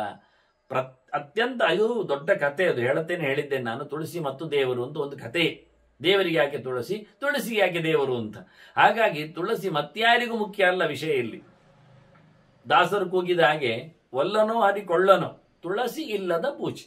ಮತ್ತೇನಿಲ್ಲ ಆದ್ರೂ ನಡೀತದೆ. ನೀವು ಆರತಿ ಮಾಡದಿದ್ರು ದೇವರು ಮಾತಾಡೋದಿಲ್ಲ, ಸಮರ್ಪಣೆ ಇಡದಿದ್ರು ದೇವರು ಕೂಗುವುದಿಲ್ಲ. ಅದೆಂತ ತೆಂಗಿನಕಾಯಿ ಹೊಡಿಲೇಬೇಕಂತೆ, ಅನ್ನ ನೈವೇದ್ಯ ಆಗಲೇಬೇಕಂತೆ, ಕರ್ಪೂರ ಆರತಿ ಎತ್ತಲೇಬೇಕು, ಏನಿಲ್ಲ. ಧೂಪವೂ ಬೇಡ, ದೀಪವೂ ಬೇಡ, ಊಟವೂ ಬೇಡ, ಏನು ಬೇಡ. ದೇವರಿಗೆ ತುಳಸಿ ಮಾತ್ರ ಬೇಕೆ, ಅದು ಬೇಡ ಆಗೋದಿಲ್ಲ. ತುಳಸಿ ಇಲ್ಲದೆ ಪೂಜೆ ಮಾಡ್ಲಿಕ್ಕೆ ಆಗೋದಿಲ್ಲ. ಇವತ್ತು ಸಿಗಲಿಲ್ಲ ತುಳಸಿ, ಬಾಯಲ್ಲಿ ಆದ್ರೂ ಹೇಳು ಅಂದ್ರು ಕೊನೆಗೆ. ಏನು ಸಿಗದಿದ್ರು ಬಾಯಲ್ಲಿ ಆದ್ರೂ ಅಂತೂ ತುಳಸಿ ಬೇಕು, ಶಬ್ದದಲ್ಲಿ ಆದ್ರೂ ಬೇಕು, ಅದು ವಿಷಯ. ಹೀಗೆ ಭಗವಂತನಿಗೆ ಸಮರ್ಪಿಸಿ ಹಾಕು ಎನ್ನುವುದಕ್ಕೆ ಸ್ವಲ್ಪ ಒತ್ತು ಕೊಟ್ಟ ಮಾತಿದು. ಯಾರು ಹಾಕುವುದು, ಯಾರು ಹಾಕಬೇಕು ಅಂದ್ರೆ, ಕಳೆದ ಬಾರಿ ಹೇಳಿದ್ದೇನೆ. ಇಲ್ಲಿ ಶಿವನು ಹೇಳ್ತಾನೆ ಗೌರಿ ಹತ್ರ, ಯಾರಾಗೋದು ಕೇಳುದೆಂಥದ್ದು ಮಾರಾಯರೇ? ಸ್ತ್ರೀಯ ಶೂದ್ರಾದಯ ಪಾಪಾಹ ಅಂತ್ಯಜಾಹ ಪತಿತಾದಯ ಭಗ್ನೀಯು ತುಳಸೀಂ ಕಂಠೆ ದೀಕ್ಷಿತಾಶ್ಚ ಭವಂತಿ. ಎಲ್ಲರೂ ಕಟ್ಟಿಕೊಳ್ಬಹುದು. ಕಟ್ಟಿಕೊಂಡದ್ದರಿಂದ ದೇವರ ವಿಷಯದಲ್ಲಿ ಕಮಿಟ್ ಆಗಿದ್ದಾರೆ ಅಂತ ಅರ್ಥ ಆಗ್ಬೋದು. ಯಾರು ದೀಕ್ಷಿತರಾಗಬೇಕು, ಯಾರಿಗೆ ದೀಕ್ಷೆ ಕೊಡಬೇಕು, ಯಾರು ದೀಕ್ಷೆಗೆ ಯೋಗ್ಯರು, ಪ್ರಶ್ನೆ ಇಲ್ಲ. ಯಾರು ತುಳಸಿ ಮಾಲೆ ಹಾಕ್ತಾರೆ ಅವರು ದೇವರ ದೀಕ್ಷಾ ಸಂಬದ್ಧರು ಅಂತ ಅರ್ಥ. ಏನು ಸಮಸ್ಯೆ ಇಲ್ಲ ಅದಕ್ಕೆ. ಅದೆಲ್ಲ ಪಾಸ್ ಆಗ್ಲಿಕ್ಕುಂಟು, ಪರೀಕ್ಷೆ ಮಾಡ್ಲಿಕ್ಕುಂಟು, ಕೇಳಿಕೊಳ್ಳಿಕ್ಕುಂಟು, ಎಂಥದೂ ಇಲ್ಲ ಅಂದ್ರು. ಎಲ್ಲರೂ, ಹೆಚ್ಚು ಜನರಿಗೆಲ್ಲ ಹೆದರಿಕೆ, ಸ್ತ್ರೀಯರು ಹಾಕಲಿಕ್ಕೆ ಉಂಟಾ ಅಂತ. ಎಂತ ಕರ್ಮಕ್ಕೆ ಕೇಳುದು ನಾನು? ತುಳಸಿ ಅದು ಹೆಣ್ಣಲ್ವಾ? ಅವಳು ಹಾಕಲಿಕ್ಕಿಲ್ಲ ಅಂತ ಏನು ಹೇಳೋದು? ಹೆಣ್ಣು ಮುಟ್ಲಿಕ್ಕಿಲ್ಲ ಆದ್ರೆ ಮತ್ತೆ ಗಂಡು ಮುಟ್ಟುವುದಾಯ್ತಾ? ಇದು ಯಾವ ಸಮಾಜ? ಅದರಿಂದ ಗಂಡಸರೇ ತುಳಸಿ ಮಣಿ ಸರ ಹಾಕೊಳ್ಬಹುದಾದ್ರೆ ಹೆಂಗಸರು ಗ್ಯಾರಂಟಿ ಹಾಕೊಳ್ಬಹುದು ಅಂತ ಅರ್ಥ. ಅದಕ್ಕೆ ಮೊದಲು ಎತ್ತಿಕೊಂಡ ಶಿವನೇ ಹೇಳ್ತಾ ಇದ್ದಾನೆ ಪಾರ್ವತಿಗೆ. ಇನ್ಯಾರು ಕೆಲವರು ಕೇಳೋದುಂಟು, ದೇವರು ದೇವತೆಗಳೆಲ್ಲ ಎಲ್ಲರೂ ಹಾಕೊಂಡಿದ್ದಾರೆ ಪಾರ್ವತಿ ಕುತ್ತಿಗೆಯಲ್ಲೂ ತುಳಸಿ ಮಣಿ ಉಂಟು, ನಿಮಗೆ ಚಿತ್ರ ಸಿಗುವುದಿಲ್ಲ, ನಾನೇನು ಮಾಡಲಿ? ನಿಮ್ಮ ಚಿತ್ರದಲ್ಲಿ ಎಲ್ಲ ಯಾವುದೋ ಜುವೆಲರ್ಸಿನ ಬಂಗಾರ ಮಾತ್ರ ಇರ್ತದೆ, ಶಿವನ ಮೈಯಲ್ಲಿ ಕೇವಲ ಹಾವುಗಳನ್ನು ಮಾತ್ರ ಆಗಿರ್ತಾರೆ. ಶಿವನು ಹಾಕೊಂಡಿದ್ದಾನೆ, ಶಿವನೇ ಹೇಳಿಕೊಳ್ಳುತ್ತಾನೆ ನಾರದರಿಗೆಲ್ಲ ಹೇಳುವಾಗ, ನಾನು ಚಕ್ರಶಂಖ ಧಾರಣೆ ಮಾಡಿದ್ದೇನೆ, ತುಳಸಿ ಮಾಲೆ ಹಾಕೊಂಡಿದ್ದೇನೆ, ನಾನು ಜಪ ಮಾಡುತ್ತೇನೆ, ನಾರಾಯಣ ಹೇಳುತ್ತೇನೆ, ತಲೆ ಮೇಲೆ ದೇವರ ಪಾದೋದಕವನ್ನು ಹೊತ್ತಿದ್ದೇನೆ, ಗಂಗೆಯನ್ನು ನಿರಂತರ ರಾಮ ಹೇಳುವುದನ್ನು ಹೆಂಡತಿಗೂ ಹೇಳಿಕೊಟ್ಟಿದ್ದೇನೆ ಅಂತ ಹೇಳ್ತಾನೆ. ಯಾರು ಕೇಳುವುದೇ ಇಲ್ಲ. ನಾವು ಹೋಗಿ ಹೋಗಿ ಬೂದಿ ಬೆಳ್ಕೊಂಡು ಅವ ಹಾಗೆ ಇವ ಹೀಗೆ ಅಂತ ಹೇಳಿಕೊಂಡು ಕುಣಿಲಿಕ್ಕೆ ನೋಡುತ್ತೇವೆ. ಅವಾಗ ಹೇಳಲೇ ಇಲ್ಲ. ಅವನು ಬಹಳ ಚಂದವಾಗಿ ಒಳ್ಳೆ ರೀತಿಯಿಂದ ಪಾಠ ಪ್ರವಚನ ಎಲ್ಲ ಮಾಡಿಕೊಂಡು ನಿರಂತರ ತೀರ್ಥ ಅಭಿಷೇಕ ಸ್ನಾನ ಶೌಚವನ್ನೆಲ್ಲ ಹೇಳುತ್ತಾ ಇದ್ದಾನೆ. ಅವನು ಹೇಳುವುದು ಕೇಳುವುದಿಲ್ಲ, ಅವನು ಮಾಡುವುದನ್ನು ನಾವು ಕಲಿತೇವೆ. ಅವನು ಮಾಡುವುದನ್ನು ಮಾಡಿ ಅಂತ ಹೇಳಲೇ ಇಲ್ಲ ಒಮ್ಮೆ. ಇದು ಕಷ್ಟ ನಮಗೆ. ಅದನ್ನು ನಂದಿಯೆಲ್ಲ ಹೇಳಿಕೊಂಡದ್ದು ಇರುವುದು. ಇವತ್ತು ನಮಗೆ ಎಲ್ಲ ಉಪದೇಶಗಳು ವ್ಯಪದೇಶಗಳೆಲ್ಲ ಬರುವುದು ನಂದಿಯಿಂದ, ಶಿವನಿಂದ ಅಲ್ಲ. ಶಿವ ಹೇಳುವುದೇ ಇಲ್ಲ. ಶಿವ ಹೇಳಿದ್ದನ್ನು, ನನಗೆ ಬ್ರಹ್ಮ ಅಧಿಕಾರ ಕೊಟ್ಟಿದ್ದಾನೆ, ದೀಕ್ಷೆ ಮಾಡಿದ್ದಾನೆ, ಚಕ್ರಶಂಖ ಹಾಕಿದ್ದಾನೆ, ನಾನು ದೇವರ ನಾಮ ಸ್ಮರಣೆ ಮಾಡುತ್ತೇನೆ, ನನ್ನ ಹೆಂಡತಿಗೂ ಹೇಳಿಕೊಟ್ಟಿದ್ದೇನೆ, ತೀರ್ಥ ನಿರಂತರ ಅಭಿಷೇಕದಲ್ಲಿ ನಿಂತಿದ್ದೇನೆ ತಲೆಯಲ್ಲಿ ಹೊತ್ತು ಅಂತ. ಇನ್ನೇನು ಮಾಡು? ಆದ್ರಿಂದ ಇಲ್ಲಿ ಪ್ರಧಾನವಾಗಿ ಸ್ತ್ರೀಯರು ಇಲ್ಲಿ ಏನು ಬಂತು ಕೇಳಿದರೆ, ಒಂದು ವಿಷಯ ಆಯಿತು ವ್ಯವಹಾರದಲ್ಲಿ. ಎಲ್ಲರಿಗೂ ಪ್ರಸಾದ ಕೊಡ್ತಾ ಬಂದರು, ಸ್ತ್ರೀಯರಿಗೂ ಪ್ರಸಾದ ಕೊಟ್ಟರು. ಕೊಡುವಾಗ ಹೂವನ್ನು ಕೊಡುವ ಕ್ರಮ ಕೊಡ್ತಾ ಬಂದಿದ್ದಾರೆ. ಒಂದು ಹೆಣ್ಮಗಳು ಕೈ ಹಿಡಿಯುವಾಗ ನಾನು ಹೂ ಮುಡಿಯುವುದಿಲ್ಲಲ್ಲ ಹೇಳಿದ್ಲು. ಯಾಕೆ ಕೇಳಿದರೆ, ನಾನು ಅಲಂಕಾರ ಎಲ್ಲ ಮಾಡಿಕೊಳ್ಳುವುದಿಲ್ಲ. ಯಾಕೆ ಕೇಳಿದರೆ, ಅದು ನನಗೆ ಗಂಡ ಇಲ್ಲ, ಗಂಡನಿದ್ದಾಗೆಲ್ಲ ಅಲಂಕಾರ. ಈಗ ಅಲಂಕಾರ ಮಾಡಿದರೆ ಉಳಿದವರು ಕಣ್ಣು ಹಾಕ್ತಾರೆ, ಕಣ್ಣು ಹೊಡಿತಾರೆ, ಆದ್ರಿಂದ ಅದು ಮಾಡಬಾರದು. ಸರಿ ಆಯಿತು, ಆದ್ರಿಂದ ನಾನು ಹೂ ಮುಡಿಯುವುದಿಲ್ಲ. ಮತ್ತೆ ನನಗೆ ದೇವರ ಪ್ರಸಾದ ತಗೊಂಡು ತುಳಸಿ ಕೊಟ್ಟರು. ಅವರು ಹೊಡ್ಕೊಂಡು ಹೋದ್ಲು. ಯಾಕೆ? ಹೂವಿನ ಅಲಂಕಾರದಿಂದ ಚಂದ ಕಾಣ್ತಾ ಇಲ್ಲ ಅವಳು, ತುಳಸಿಯನ್ನು ಹಾಕೊಂಡು ಹೋದ್ಲು. ಇದನ್ನು ಯಾರೋ ಗಮನಿಸಿ, ಹಾಗಾದ್ರೆ ತುಳಸಿ ಎನ್ನುವುದು ಗಂಡ ಸತ್ತವರಿಗೆ ಮಾತ್ರ ಅಂತ ಮಾಡಿಕೊಂಡು ಉಳಿದವರು ಯಾರಿಗೆ ಕೊಡ್ಲಿಕ್ಕೆ ಇಲ್ಲ. ಎಲ್ಲಿಯಾದ್ರೂ ತೀರ್ಥದಲ್ಲಿ ಪ್ರಸಾದದಲ್ಲಿ ತುಳಸಿ ಒಂದೊಮ್ಮೆ ಮುತ್ತೈದೆ ಹೆಂಗಸಿಗೆ ಬಂದ್ರೆ ಅವಳಿಗೆ ಕಣ್ಣು ಮೇಲೆ ಹೋಗುದೇನು, ಬಾಯಿ ಅಗಲಾಗುದೇನು, ಇನ್ನೇನು ನನ್ನ ಗಂಡ ಸಾಯ್ತಾನೇನೋ ಅಂತ ಹೆದರಿಕೊಳ್ಳುವುದೇನು ಅವಳು. ಇದು ಯಾವುದು ಉಪಯೋಗವೇ ಇಲ್ಲ ಅಂತಾನೆ ಶಿವ. ಹೆಂಗಸರು ತುಳಸಿಯನ್ನು ಮುಡಿಲಿಕ್ಕೆ ಬೇಕು, ತುಳಸಿಯನ್ನು ಕೊಯ್ಲಿಕ್ಕೂ ಬೇಕು. ಅದು ಮುಂದಿನ ಮಾತು ಹೇಳ್ತೇನೆ ಇನ್ನೊಮ್ಮೆ ಬಂದಾಗ. ತುಳಸಿ ಮಣಿಮಾಲೆಯನ್ನು ಹಾಕೊಳ್ಳೇಬೇಕು ಅಂತಾರೆ. ಎಷ್ಟು ಧೈರ್ಯ ನೋಡಿ ಹೇಳಿದವರಿಗೆ. ಇನ್ನು ಕೇಳುವವರಿಗೆ ಯಾಕಿಲ್ಲ? ಅವನು ಹೇಳ್ತಾನಲ್ಲ, ಮಾಡ್ಬೋದಲ್ಲ. ಸ್ತ್ರೀಯ ಶೂದ್ರಾದಯ. ಮತ್ತೆ ಕೆಲವರು ನಾವೆಲ್ಲ ನಾನ್ ವೆಜ್ ಮಾರ್ಯಾರೆ, ನಾನ್ ವೆಜ್ಜಿಗೂ ಕುತ್ತಿಗೆಯಲ್ಲಿ ಆಗುವ ತುಳಸಿ ಮಣಿಗೂ ಏನು ಸಂಬಂಧ? ಒಳ್ಳೆ ಕಥೆ ಆಯ್ತಲ್ಲ, ಮಾಡ್ಬೋದಲ್ಲ ಹೇಳ್ತಾನೆ. ಶೂದ್ರಾದಯ, ನೀವೇನು ಕರ್ಮ ಮಾಡಿ ಮಾರ್ಯಾರೆ, ಕರ್ಮದ ಮೇಲೆ ಡಿಪೆಂಡ್ಸ್ ಅಲ್ಲ ಇದು. ಇದು ದೇವರ ಮೇಲಿನ ಕಮಿಟ್ಮೆಂಟ್ಸ್ ಅಷ್ಟೇ. ನಿಮಗೆ ತುಳಸಿ ದೇವರು ಬೇಕಾ? ಹಾಕೊಳ್ಳಿ. ನಾನು ಭಯಂಕರ ಅನ್ಯಾಯ ಎಲ್ಲ ಮಾಡಿದ್ದೇನೆ, ಮಾಡು ಮಾರಾಯ, ನೀನು ಎಷ್ಟೇ ಪಾಪಿಯಾಗು, ಅದಕ್ಕೆ ತುಳಸಿ ಮಣಿಸಲು ಹಾಕೊಳ್ಬೇಡಿ ಅನ್ನೋ ಸಂಬಂಧ. ಇನ್ನೊಂದು ಪಾಪ ಮಾಡು, ತುಳಸಿ ಮಣಿಸಲು ಹಾಕೊಂಡಾದ್ರು ಅಷ್ಟೇ ತಾನೆ. ಮತ್ತೆ ನಿನಗದು ಪಾಪ ಅಂತ ಕಂಡ್ರೆ, ಕೆಟ್ಟದೊಂದು ಅನಿಸಿದ್ರೆ ಹೋಗು, ಕಡಿ ತುಳಸಿ ಗಿಡವನ್ನು, ಅದರದ್ದು ಕಡ್ಡಿ ಮಾಡಿ ಅದನ್ನು ಪೋಣಿಸಿ ಹೊಟ್ಟೆ ಮಾಡಿ ತಲೆಯಲ್ಲಿ ಹಾಕು, ಆಯ್ತಲ್ಲ. ಇನ್ನೇನು ಕುತ್ತಿಗೆ ಹಾಕು. ಇಷ್ಟು ಮಾಡಿದವನೇ ಅದೇನು ಕಷ್ಟ? ಅಂತ್ಯಜ ನಾವು ಹೊಲೆ ಏರಿದ್ದೆ ಮಾಡಿ ಮಾರೆ. ನೀವು ಹೊರಗೆ ಇರಿ, ನೀವು ಹೊಲೆ ಇರಲಿ, ಯಾರು ಹೇಳಿದ್ರು? ಕೊನೆಗೆ ಬಂದಿದ್ದೀರಿ. ಕೊನೆಗೆ ಬಂದವರಿಗೂ ದೇವರ ಪ್ರಸಾದ ಉಂಟು. ಆಚಾರ್ಯ ಮಧ್ವರಂತೂ ಈ ನೆಲದಲ್ಲಿ ಗಟ್ಟಿ ಹೇಳಿಬಿಟ್ಟಿದ್ದಾರೆ, ಎಲ್ಲರಿಗೂ ಊಟ ಹಾಕಬೇಕು ಅಂತ. ಅನ್ನದ ದೇವರ ಕೃಷ್ಣನ ಪ್ರಸಾದ ಎಲ್ಲಿ ಕೇಳಿದ್ರೆ ಅದು ಅಲ್ಲಿವರೆಗೂ ಆ ಶ್ವಪಾಕೇಭ್ಯ ದದ್ಯಾದನ್ನ ಮೆತೆಪ್ಸಿತಂ ಅಂತ. ನಾಯಿಯ ಜೊತೆಯಲ್ಲಿ ಬಂದವರಿಗೂ, ನಾಯಿ ಬೇಯಿಸಿ ತಿನ್ನುವವರಿಗೂ ನಾವೇನು ಊಟ ಇಲ್ಲ ಹೇಳುವುದಿಲ್ಲ ಕೃಷ್ಣ ಪ್ರಸಾದ ಅಂತ. ಅಷ್ಟು ಮುಲಾಜಿಲ್ಲದೆ ಸಾವಿರಾರು ವರ್ಷದ ಹಿಂದೆ ಘೋಷಣೆ ಮಾಡಿದ್ದಾರೆ. ಪಂಚರಾತ್ರ ಕೃಷ್ಣ ಸಂಹಿತೆಯನ್ನು ತೋರಿಸಿಕೊಟ್ಟಿದ್ದಾರೆ. ಮತ್ತೇನು ಹೇಳುವ? ಪತಿತಾದಯ, ನನ್ನನ್ನು ಭ್ರಷ್ಟರನ್ನಾಗಿಸಿದ್ದಾರೆ. ನಾವು ಹೊರಗೋಗಿದ್ದೇವೆ, ನಮ್ಮಲ್ಲಿ ಧರ್ಮ ಇಲ್ಲ.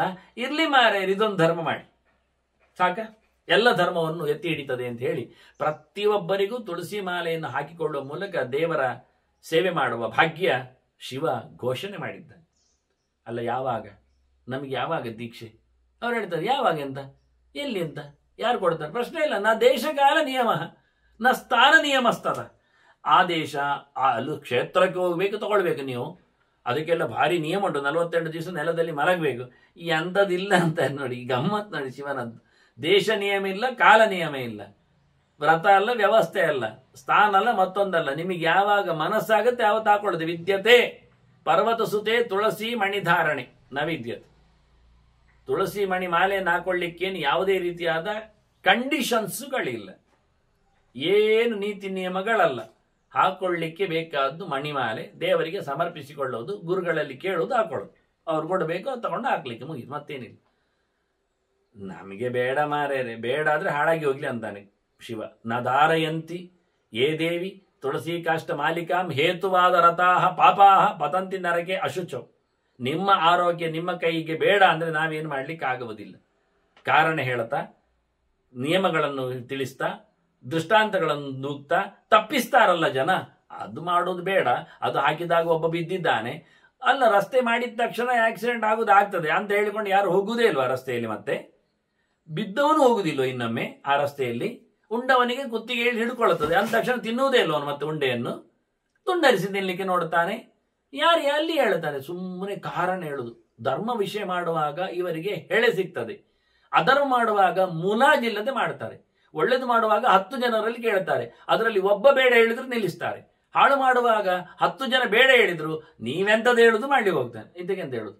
ಕೇವಲ ಕಾರಣ ಹುಡುಕುವವರು, ನೆವ ಹೇಳಿ ತಪ್ಪಿಸಿಕೊಳ್ಳುವವರು, ಪಲಾಯನವಾದಿಗಳು. ಇಂಥವರಿಗೆ ಈ ಲೋಕದಲ್ಲಿ ಒಳಿತಾಗೋದಿಲ್ಲ. ನೂರಾರು ಔಷಧದ ಕಣಿಯಾದ ತುಳಸಿಯನ್ನು ವಿರೋಧಿಸುವವರು, ಅವರು ಮೈಮೇಲೆ ರೋಗ ಹೇಳ್ಕೊಂಡಾಗೆ ಕೊನೆಗೆ ನರಕಕ್ಕೆ ಬಿದ್ದಾಗೆ ಅವರೇ ನೆಲದಲ್ಲಿ ನರಕ ಮಾಡಿಕೊಳ್ತಾರೆ ಆರೋಗ್ಯದಲ್ಲಿ. ಮತ್ತೆ ಇನ್ನೊಂದು ನರಕ ಬೇಕಾ ಅವರಿಗೆ ಕೇಳ್ತಾರೆ. ಹೀಗಿರುವಾಗ ನಾವು ತುಳಸಿಯ ವಿರೋಧ ಮಾಡೋದು ತಪ್ಪು. ಸಿರಪ್ ಆಗುತ್ತಂತೆ, ಮಣಿಮಾಲೆ ಆಗುದಿಲ್ವ ಕೇಳಿದ್ರೆ ಅದು ಸತ್ಯವೇ? ಆಯುರ್ವೇದದಲ್ಲಿ ಎಲ್ಲದರಲ್ಲಿ ಸೇರಿಕೊಂಡು ನೂರಾರು ಔಷಧದಲ್ಲಿ ಸೇರಿಕೊಂಡಿದೆ. ಬೇಡ ಹೇಳಲಿಕ್ಕೆ ಆಗುವುದೇ ಇಲ್ಲ ನಮಗೂ, ನಮ್ಮ ಮಕ್ಕಳಿಗೂ, ನಮ್ಮ ಮರಿಗಳಿಗೂ ಎಲ್ಲ. ಹೀಗಿರುವಾಗ ಮಣಿಮಾಲೆ ಹಾಕುವುದು ಅದು ಕೇವಲ ಹಾಗೆ ಹೀಗೆ, ಎಂಥದ್ದು ಹಾಗೆ ಹೀಗೆ? ಯಾಕೆ ಹಾಗೆ ಹೇಳ್ತೀರಿ? ಎಲ್ಲರೂ ಅಂದಾಗ ಇಲ್ಲೇನು ಹೇಳಿದ್ನ ಶಿವ? ಅದು ಕೇವಲ ವೈಷ್ಣವರಿಗೆ, ನಮ್ಮ ಪಂಗಡದವರಿಗಲ್ಲ, ಬೋರಿತಾಡುವವರಿಗೆಲ್ಲ ಇಲ್ಲ ಹೇಳಿದ್ ನಾವು. ಇಲ್ಲಲ್ಲ, ಹೆಗ್ಗಣಗಳಿಗೆ ಅಲ್ಲ ಹೇಳಿಲ್ಲಲ್ಲವ. ಎಲ್ಲರೂ ಹಾಕೊಳ್ಳಿ ಮಾರೇನಂತ. ಜಾತಿ ಮತ ಆಶ್ರಮ ಭೇದ ಏನೂ ಇಲ್ಲ. ಎಷ್ಟು ಸ್ಪಷ್ಟವಾಗಿ ಎಂತ ವ್ಯವಸ್ಥೆ, ವಯಸ್ಸು ಏನೂ ಅಂತರ ಇಲ್ಲದೆ. ಮತ್ತು ಮುಂದುವರಿದ ಒಂದು ಮಾತು ಏನು ಕೇಳಿದರೆ, ಕಂಠೆ ಶಿರಸಿ ಬಾಹ್ವಶ್ಚ ಕರ್ಣಯೋಹ ಕರಯೋಸ್ತತ ಬಿಬ್ರಿಯಾತ್ ತುಳಸಿ ಮಾಲಾಂ ಸಜ್ಞೇಯ ವಿಷ್ಣುನಾಸಮ. ನಿಮಗೆ ಒಂದು ಹೇಳಲಿಕ್ಕೆ ಹೋಗಿ 10 ಹೇಳ್ತಾನವ. ಕುತ್ತಿಗೆಯಲ್ಲಿ ಮಾತ್ರ ಮಾಲೆ ಹಾಕೊಳ್ಳುವುದಲ್ಲ ಅಂದ, ಮತ್ತೆ ತಲೆಯಲ್ಲಿಯೂ ಕಟ್ಟಿಕೊಳ್ಳಬೇಕು ಅಂತಾನೆ. ನೋಡಿ, ಅವನ ತಲೆಯಲ್ಲೆಲ್ಲ ಇರ್ತದೆ, ಋಷಿಗಳ ತಲೆಯಲ್ಲೆಲ್ಲ ಇರ್ತದೆ. ಕೆಲವರಿಗೆಲ್ಲ ರುದ್ರಾಕ್ಷಿ ಹಾಕಿ ಬಿಡ್ತಾರೆ. ಅಂತೂ ಉಂಟೊಂದು ಗೊತ್ತಾಯ್ತಲ್ಲ ನಿಮಗೆ, ಅದು ಬದಲಿಸಿದ್ರೆ ಆಯ್ತು. ನಾಳೆಯಿಂದ ತುಳಸಿಗೆ ಹಾಕೊಂಡ್ರೆ ಆಯ್ತು. ಕುತ್ತಿಗೆಯಲ್ಲಿ ಅಲ್ಲದೆ ಮಾಲೆ, ತಲೆಯ ತುದಿಯಲ್ಲಿಯೂ ಮತ್ತೆ ಕೈಗಳಲ್ಲಿ 4, ತೋಳುಗಳಿಗೆ 2, ಕೈಗಳಿಗೆ 2, ರಿಸ್ಟಿನ ಪಕ್ಕದಲ್ಲಿಯೂ 2 ಕೈಗಳಿಗೆ. ಒಂದು ಕೈಯಲ್ಲಿ ಈಗ ಬಲ ಕೈಗೆ ಮಾತ್ರ ಹಾಕೊಂಡು ಮೆರೆಯುವವರಿದ್ದಾರೆ, ಅದು ಸಮ ಇಲ್ಲ ಅಂತಾರೆ. ಇದು ಮೆರವಣಿಗೆಗೋಸ್ಕರ ಇರುವುದಲ್ಲ. ಮತ್ತೆ ಇದು ದೀಕ್ಷೆ, ಇದು ದೇವರ ಸೇವೆ ಇದ್ದಾಗ. ಅದನ್ನು 2 ಕೈಗಳಿಗೂ, 2 ತೋಳುಗಳಿಗೂ, ಕುತ್ತಿಗೆಗೂ, ತಲೆಗೂ ಕಟ್ಟಿಕೊಳ್ಳಿಕ್ಕೆ, ಆನಂತರ ಕಿವಿಗೂ ಹಾಕ್ಲಿಕ್ಕೆ ಉಂಟು ಅಂತಾನೆ. ಎಷ್ಟು ಚೆನ್ನಾಗಿದೆ. ಕಿವಿಗೆ ಉರುಟಾಗಿ ಇಡೀ ಕಿವಿಗೆ ಹಾಕೊಳ್ಳಿಕ್ಕೆ ಬರ್ತದೆ. ಇವತ್ತೆಲ್ಲ ಹಾಕುವಂಥದ್ದು ರಬ್ಬರಿನದ್ದೆಲ್ಲ ಸಿಗ್ತದೆ, ಸುಲಭ, ರಿಮೂವೇಬಲ್. ಆದ್ರೂ ನಾವು ಮಾಡಿಕೊಳ್ಳುವುದಿಲ್ಲ ಇಂಥ ವಿಷಯದಲ್ಲಿ. ಬೇರೇನ ಹಾಕೊಳ್ತೇವೆ, ಬೇರೇನ ಕಟ್ಟಿಕೊಳ್ಳುತ್ತೇವೆ. ಕೈಗೆ ಒಂದಿಷ್ಟು ದೊಡ್ಡ ಕಬ್ಬಿಣದ್ದು ರಾಡ್ ಹಾಕೊಂಡಾಗೆ ಹೋಗ್ತಾನೆ, ಕುತ್ತಿಗೆ ಒಂದಿಷ್ಟು ಸರಪಳಿ ಹಾಕೊಂಡಾಗೆ ಹೋಗ್ತಾನೆ, ನಾಯಿ ಸರಪಳಿ ಇದ್ದಾಗೆ. ಕೆಲವರು ಕಾಲಿಗೆ ಒಂದಿಷ್ಟು ಹಾಕೊಳ್ತಾರೆ, ಕಪ್ಪು ಹಗ್ಗ ಹಾಕಿದಾಗೆ. ಇದು ಪ್ರಯೋಜನ ಇಲ್ಲ ಅಂದ. ಹೇಳಿದ್ದು ಮಾಡೋದಿಲ್ಲ ಕಲಿಯುಗದಲ್ಲಿ ಜನ, ಹೇಳದ್ದು ಮಾಡ್ತಾವೆ, ಹೇಸಿಗೆಯನ್ನು ನಡೆಸ್ತಾವೆ, ಒಳ್ಳೆಯದನ್ನು ನಡೆಸುವುದಿಲ್ಲ. ಶಿವ ಹೇಳ್ತಾನೆ, ಕಂಠೆ ಶಿರಸಿ ಕುತ್ತಿಗೆಯಲ್ಲಿ, ತಲೆಯಲ್ಲಿ, ಬಾಹ್ವೋಶ್ಚ ತೋಳುಗಳಲ್ಲಿ, ಕರ್ಣಯೋಹೋ ಕಿವಿಗಳಲ್ಲಿ, ಕರೆಯೋಹೋ 2 ಕೈಗಳಲ್ಲಿ. ಹಾಗಾಗಿ 2 ಕೈಗಳಲ್ಲಿ 4 ಆಯ್ತು. ಕರೆಯೋಹೋ ಬಾಹ್ವೋ, ಕರ್ಣಯೋಹ ಅಂದ ಕಿವಿಗೆ 2 ಆಯ್ತು, 6 ಆಯ್ತು. ಶಿರಸಿ 7 ಆಯ್ತು, ಕುತ್ತಿಗೆಯಲ್ಲಿ 8 ಆಯ್ತು. ಇದು ಅಷ್ಟಮೂರ್ತಿಯ ಶಿವನ ಮಾತಿಗೆ ಹೇಳಿದ ಸಂಬಂಧ. ದೇಹದಲ್ಲಿನ ಅಷ್ಟ ದಳದ ಹೃದಯಕ್ಕೆ ಸಂಬಂಧಪಟ್ಟಂತೆ ಇದು ಇರುವಂಥದ್ದು. ಅಷ್ಟಸ್ಥಾನಗಳು ಅಂತ ಇರಲಿ ಬಿಡಿ, ಅದು ವಿಶ್ವಾದಿ ಅಷ್ಟರೂಪಗಳಿಗೆ ಸಂಬಂಧಿಸಿದ್ದು ಮುಖ್ಯವಾಗಿ. ಹೀಗೆ ನಡೆಸಿಕೊಟ್ಟರೆ ಅವನು ಜಗದೊಡೆಯನ ಭಗವಂತನ ಹೃದಯಾಂತರಗಳಲ್ಲಿ ನಿಂತ ದೇವರಿಗೆ ಅತ್ಯಂತ ಪ್ರಿಯನಾಗಿ ಅವನಂತೆ ಮೆರಗ್ತಾನೆ, ಶಯನಾಗ್ತಾನೆ. ತುಳಸೀಧಾರಿಣಂ ವಿಪ್ರಮ್ಯ ಶ್ರಾದ್ಧೇ ಭೋಜೇ ಪ್ರಿಯೇ ಪಿತರಸ್ತಸ್ಯ ತುಷ್ಯಂತಿ ಮನ್ವಂತರ ಶತಾವಧಿ. ವಾಸ್ತವವಾಗಿ ಶ್ರಾದ್ದದಲ್ಲಿ ಒಂದು ರಿಸ್ಟ್ರಿಕ್ಷನ್ಸ್ ಉಂಟು. ಅವನು ಮಾಲೆ ಎಲ್ಲ ಹಾಕೊಂಡು ಬರಲಿಕ್ಕಿಲ್ಲ, ಮಾಲೆ ಹಾಕಿ ಮಾಡಲಿಕ್ಕಿಲ್ಲ, ಗಂಟೆ ಎಲ್ಲ ಹೊಡಿಲಿಕ್ಕಿಲ್ಲ, ಶಂಖ ಎಲ್ಲ ಶಬ್ದ ಮಾಡಲಿಕ್ಕಿಲ್ಲ, ಇನ್ನೇನೇನೇನೋ ಹೇಳಿಕೊಳ್ತಾರೆ. ನಾಮವನ್ನು ಹಾಕೊಳ್ಳಿಕ್ಕಿಲ್ಲ, ಪುಂಡ್ರವನ್ನು ಧರಿಸಲಿಕ್ಕಿಲ್ಲ. ನಾನು ಇದರ ಬಗ್ಗೆ ಸಂಧ್ಯಾ ಸಮೀಕ್ಷೆಯಲ್ಲಿ ಬಹಳಷ್ಟು ಚರ್ಚೆ ಮಾಡಿದ್ದೇನೆ. ಒಂದು ಪುಟದಲ್ಲಿ ಚರ್ಚೆ ಅಷ್ಟೇ, ಮತ್ತೇನಿಲ್ಲ. ಸೂಕ್ಷ್ಮವಾಗಿ ಮಾಡಿದ್ರೆ ಮುಗಿದೋಯ್ತು ಚರ್ಚೆ ಅಷ್ಟೇ. ಅದಕ್ಕೆ ಇಲ್ಲಿ ಮಾತು ಶಿವನತ್ತು ನೋಡಿ. ಶಿವನೇ ಹೇಳ್ತಾನೆ, ಶ್ರಾದ್ದದಲ್ಲಿ ತುಳಸಿ ಮಾಲೆ ಹಾಕಿಕೊಂಡು ಬಂದವನಿಗೆ ಊಟ ಹಾಕುವಂತ. ಇನ್ನೆಂತ ಹೇಳು? ಸತ್ತ ಬಳಿಕ ನಾವು ವೈಕುಂಠವಾಸಿ ಆದ್ರು ಅಂತ ಡೈರೆಕ್ಟ್ ಅಲ್ಲಿ ಘೋಷಣೆ ಮಾಡಿಬಿಡ್ತೇವೆ. ಓದ್ನ ಇಲ್ಲೋ ಗೊತ್ತಿಲ್ಲ, ನಮಗಂತೂ ಕುತೂಹಲ ಇರ್ಲಿ ಅಂತ.